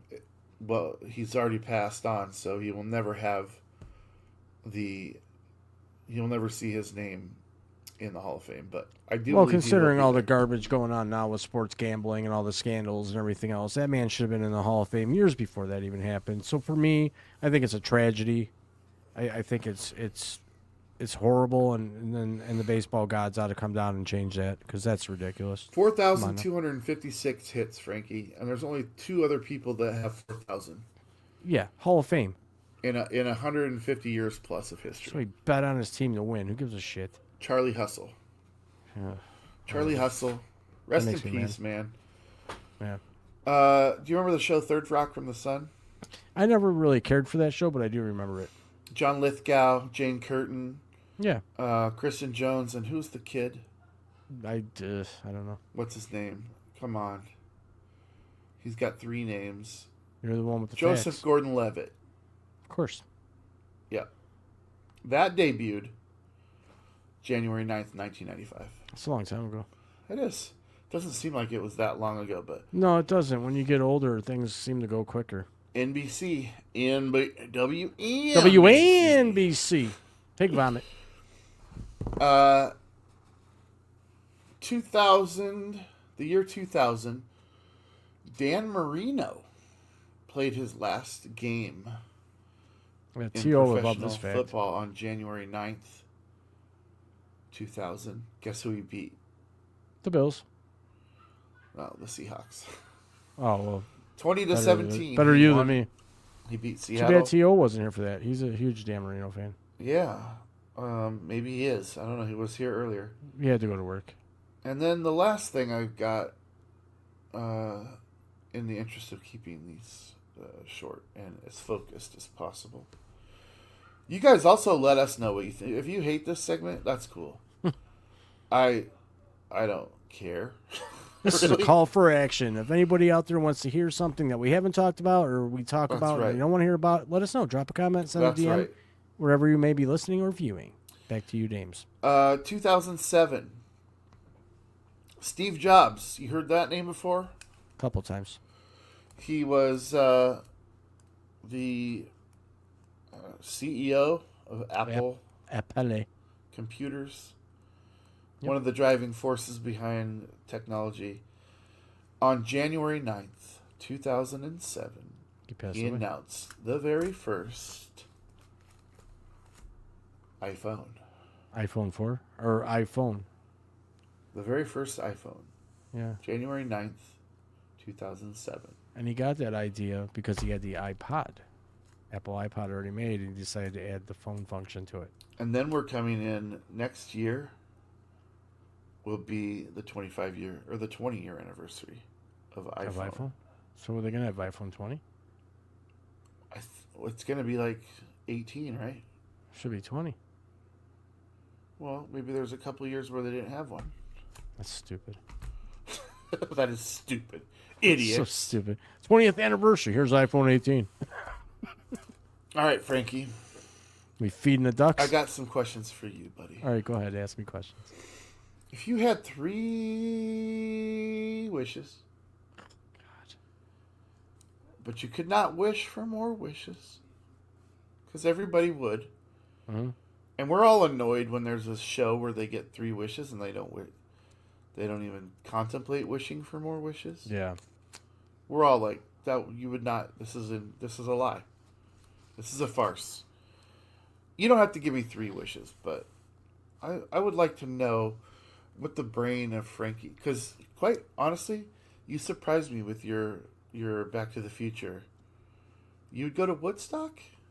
Yeah. That's great. That's great. 70s. I did not have you pegged as a back to Woodstock. Oh yeah. Who do you want to see at Woodstock? Who's the biggest? Oh, I would be there for the whole festival. Hendrix? All of it. You realize Every single inch of it. Yeah, it was a big mud pit. What would you do? Joe Cocker's if I a bomb. sang It's one of the greatest live performances Yes. ever. That's what I mean. Like Woodstock, I got chills. I watched the whole concert on, I think it was Netflix. You can watch it from beginning to end when they're setting it up and it's a big mess and The unorganized and people are walking. I love that shit, man. The I'd have been Who. there all day. Yeah, The everyone weed was was there. probably bomb as shit. Oh, the acid, everything would have been great. I would you have would been have a done mess. acid? Have I done acid? Yeah, No. it would have been a mess. I said you would have done acid? Oh yeah, for sure. I would have taken anything anyone gave me. I would have been a Just- huge mess, but it would have been awesome. You know what? God bless you, Frankie J. So you surprised me with that. So I Who else out definitely there wanna would go back dig to Woodstock? dig into, and these are questions that I had for Matt that we didn't get there. We didn't That's get okay. to We'll with have mine him. again. But we still got a little bit of time left. So I'm like, what are your wishes? What 3 wishes? Like for wishes in what way? Like wishes for what? What? Don't act like you've never been I've never been privy granted to any anybody wishes. being granted wishes before. What would you wish for? A bigger dick? What? I mean, give me 3 wishes. No, I'm okay there. What would I wish for? I don't know. I wish I was wealthy enough to say I'm wealthy and happy and content with money, but I don't need to be a billionaire. Okay, I that's wish- one thing. Look, I wish everybody could get along and have conversations and not fight and talk at each other. I wish people could all talk with each other. Don't have to agree on everything, but you don't have to be dicks to each other. all right, you've already and blown through 2 wishes. Yeah, and I wish I could get a clone of Pink. A cologne or a A, clone? a clone. Cloned. Why wouldn't you just say, I wish I could have pink? Because I'm not going to ever get her. It's a one of the- wish. It's a wish. Okay, fine. I want pink. I wish I could have pink. I was like, why would you wish for a fake when you could wish Way for to the be real realistic about it. If I could wish to get pink, I wouldn't have to one? wish Oh, well, for money. you know what? I apologize, Frankie, that I don't have 3 wishes to grant for you. So we're just going to have to go with it's not real. But what if it was? What would you pick? You certainly wouldn't want to say a fake pink. What? I didn't mean fake.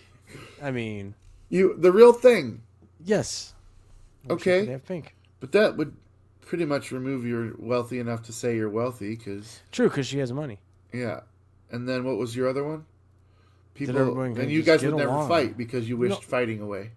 Well, you So don't it's have to fight perfect. to have a conversation. Disagree all you want, but you don't have to be dicks to each other.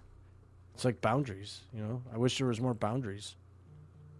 That's perfect. And then I wish they Well- would put a Pizza Hut in the town I live in. In the interest of full disclosure, I just got a text message from Matt Geiler. It says, way too long. Don't ever ask me to do this again. Just kidding. He says, thanks for the awesome hang, my man. And please tell Frankie that I dig him to the maximum. Sweet, see? I'm not making it up. I believe you. It's the Adidas right shirt, there. dude. I wear my It's right there. Adidas shirt today. He digs you to See? the maximum. I grow on people like a fungus. I will respond to him when we're not live anymore, but he is like- he is a lovely, thoughtful human being. Sweet. All right, Frankie, I only have a couple more things. This is a good question for you, I think. Okay. Ask I don't away. want to bring up things that have hurt you in the past, Oh, and this go on. might touch on some of that, but I think it'll provoke a good answer. But I want you to know that you weren't the person I was thinking of when I devised this question. Okay. Fair enough? Sure. Shoot.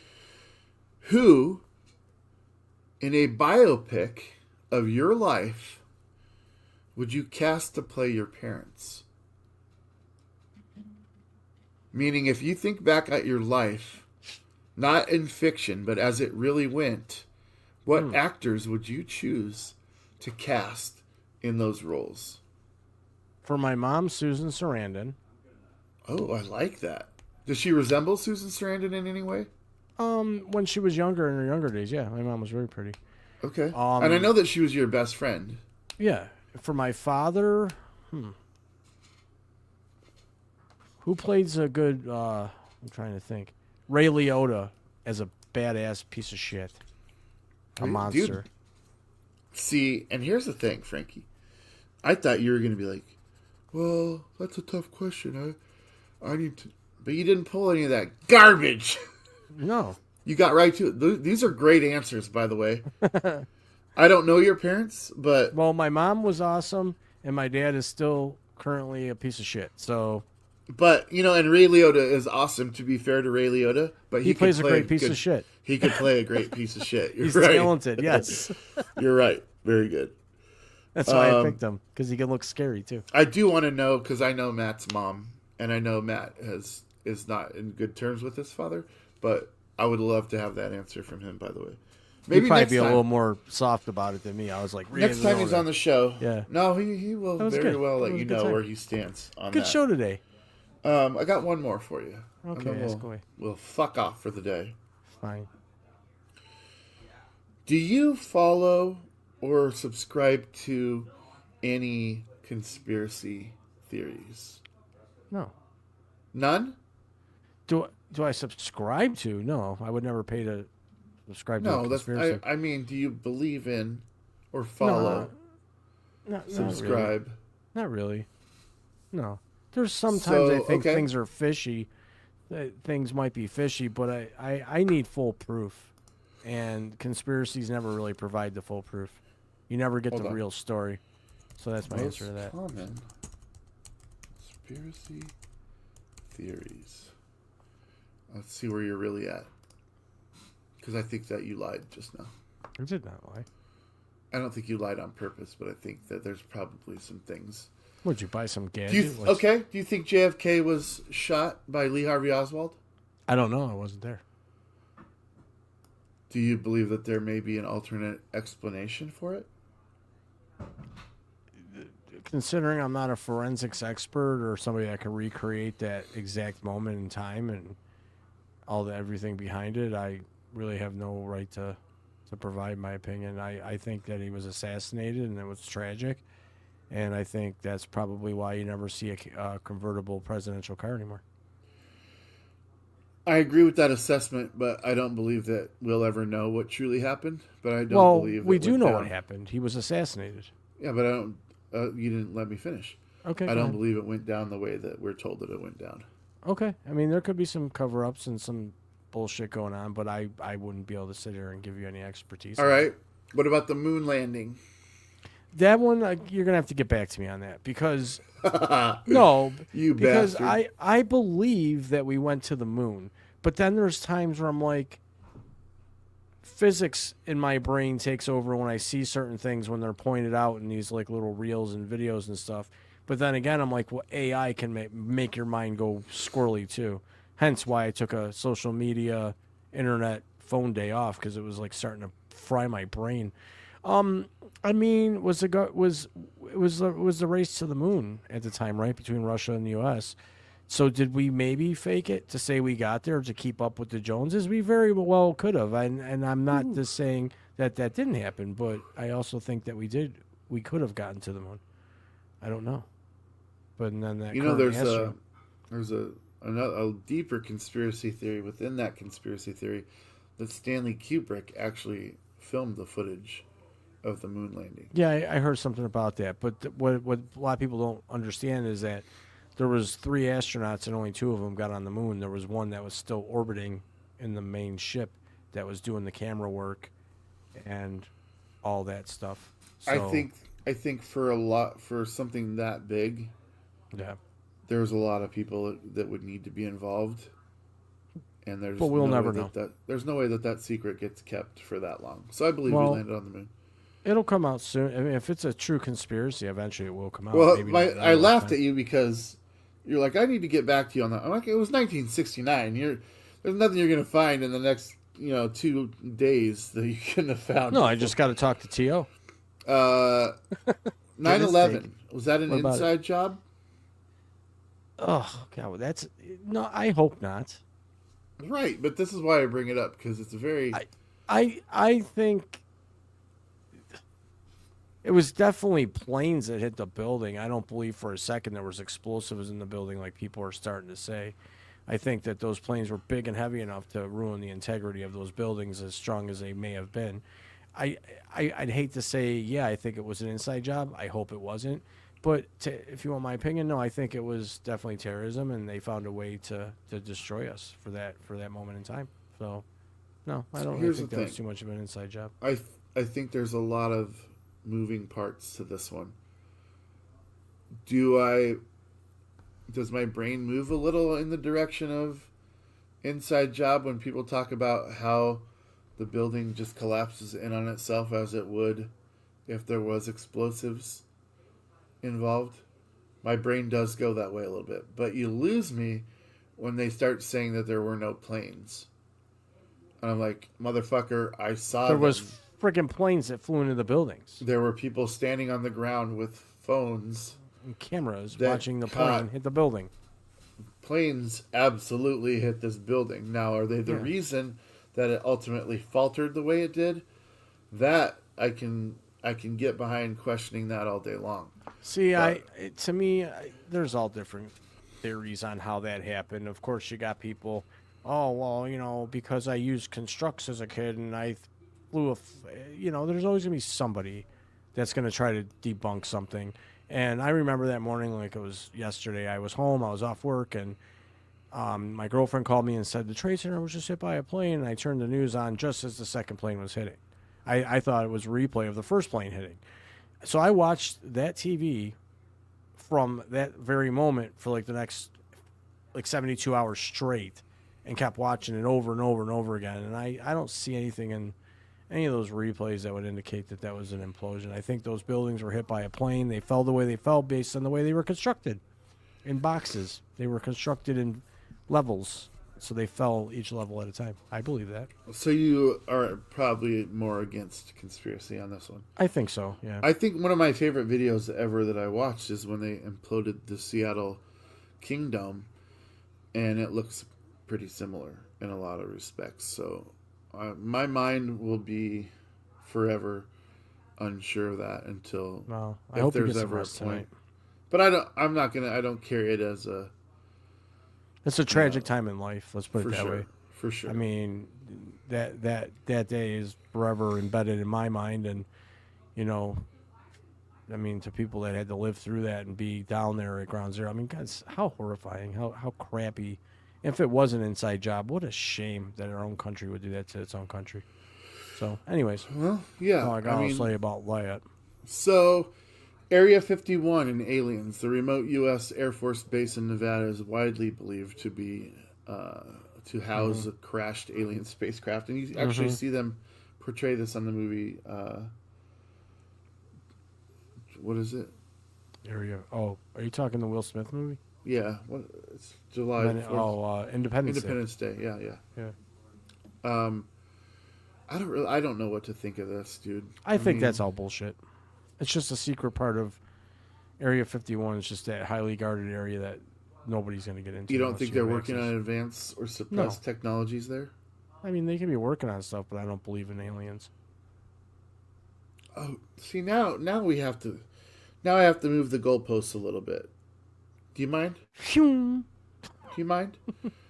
Let me think about the expanse of outer space, Frankie. What about it? Think about it. How many stars there are out there that are just like the star that we call the sun? And we're talking like space is infinite. In all of that, you don't think there's one other star that has a solar system with planets that could potentially have life on them, and that this would be the only one in all of that space? I don't know. I think we're the only ones. In all of existence? Yes. Really? Yep. I want to know how your brain works, how your brain comes to that conclusion. I will get you the contact information to my psychiatrist, and I'll let you have that discussion. with him. Look, I'm not saying that they're here. I'm not saying that they'll ever be able to make contact. I'm saying that they're so far away that, I mean, I'm not they taking may a even walk have there. less So. technology than we do. I mean, could there be? Yeah, maybe, but I think there would have been some sort of sign or. How though? I don't know. I'm not there. It's not like they can throw a rock and say, "Let's see if this hits America." Well, that's my point. Like, So I don't know. We never will know. We just never will well, know. I'm We not know gonna what we say that know. either. I'm not going to say that either. Well, in my lifetime, I don't think we'll ever know. And it's safe to say that it's going to be a pretty big job to find out. What do you guys think? Let us know in the comments. Frankie, you want to give your little spiel about what to do with the show and like it and share it and what? Yeah. First and foremost, thanks to everybody out there watching on Twitter, YouTube, and X. Or I'm sorry, Facebook. Excuse me. Thanks for viewing. If you could like and share the show out, we appreciate it. It does help us.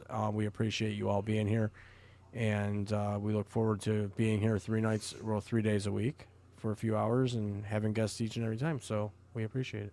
Yeah. All right. Now I'm going to ask you some. No, I'm not ready to do that yet. We got 5 minutes. That was a screw up, by the way. Is Elvis still alive? No. You don't think he faked his death to get away from fame? Nope. What about, is Lady Gaga actually Avril Lavigne? No. She's Lady Gaga. Or not Avril Lavigne. What was her name? The other girl that looks like her. No, she's Lady Gaga. I could pick her out of a lineup. I think you told me this once, actually. No, that wasn't me. What's her name?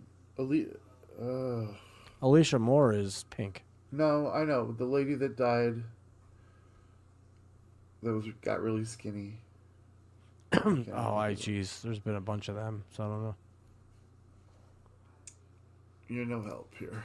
Let me- Well, you're the one bringing this up. You should have it in front of you. Well, Man, if you want to get technical. You can lean on me without that hard. Amy Winehouse is who I'm talking about. Okay. So what A about lot of people think that that Lady Gaga is Amy Winehouse. No. Definitely not. Definitely not. Have you ever heard of the Denver airport anomalies? I have.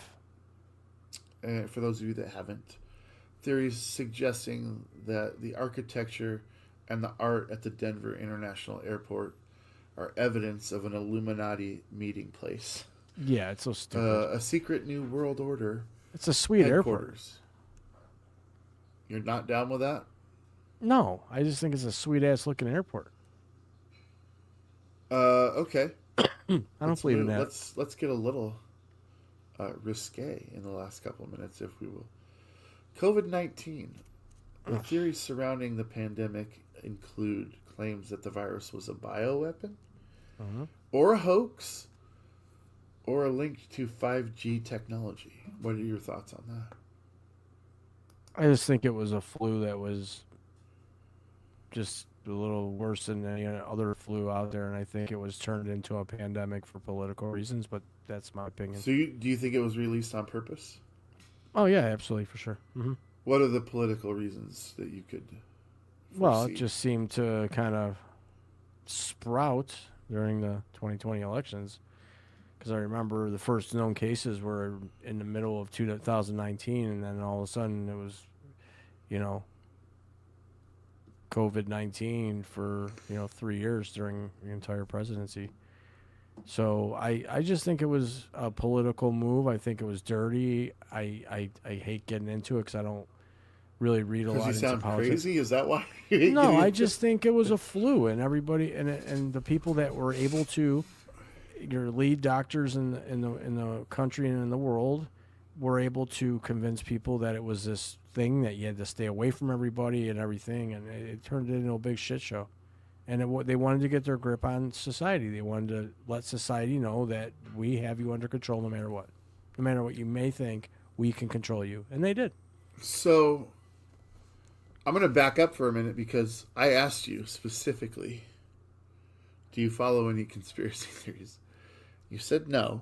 That's my theory. It's not a conspiracy. That's what That really is happened. that is a conspiracy because you can't prove that that's what happened. Well, I can't prove it, but it just seemed like the timing was And just right. I don't want you to feel like I'm attacking you at all. Oh, I don't. I I'm not completely worried. disagree with I'm you. not even afraid of COVID.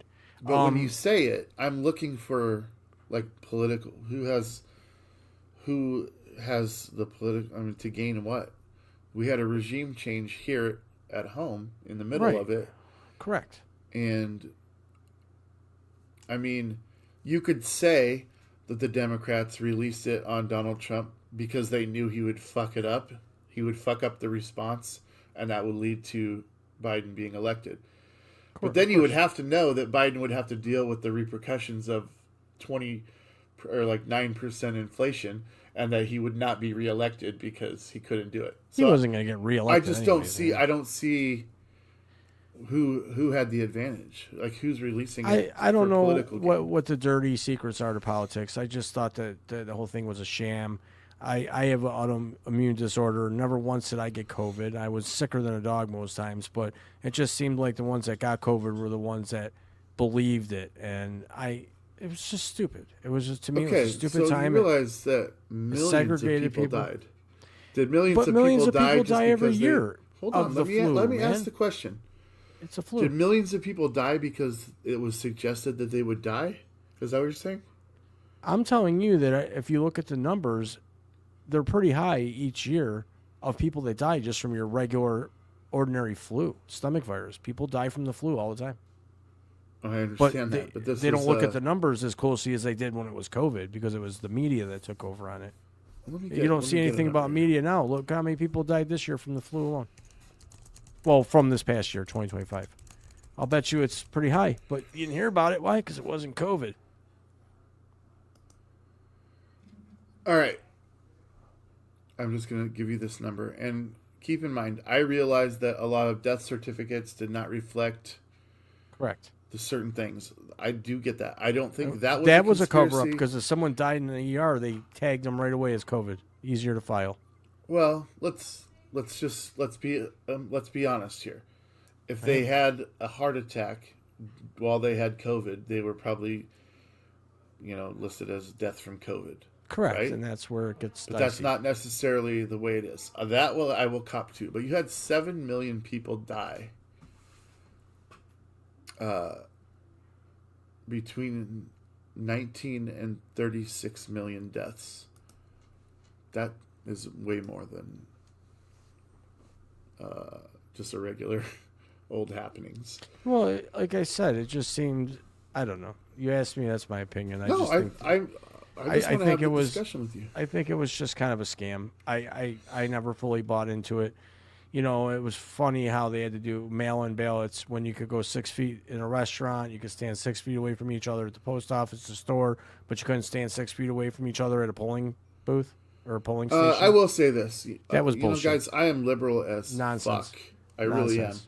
But I was never a fan of telling people that they can't go anywhere. Like that to me is That was what the was shit silly that I about it. fight against. That's the shit that I fight against. Yeah, I still went places. I didn't care. I went out. well, I I'll didn't tell wear a you. mask. There was a concert. I went to see Eddie Vedder with my friend Bob in Chicago. You had to, if you went anywhere in any public building in Chicago, you had to provide your vax card stating that you had your vaccinations, or they wouldn't let you in. And that was the entire city of Chicago. Yeah. And you had to wear masks pretty much at all until you were at your table. And like you just weren't going somewhere if you didn't abide by those rules. And I'm not a fan of that, but if you live in this country and you say private businesses have the right to let whoever, you have to, like, if that's what they want to do. I'm sure there were places in Chicago that were like, fuck that. We're not going to obey this city ordinance, and they would let people in. And And usually there's a political affiliation that went along with, which side. I was just thought the doing whole what. thing was just timing was impact. I mean, the timing was just too on point. And I would love to get. I'm sure we'll talk about it again at some point. Yeah. I'll give you Another time to accumulate your theories and thoughts. I But right don't now have we're time. into 3 hours. Yeah. About time We to could wrap it probably up. do another 3 hours. But Guy, I love you. What a great show.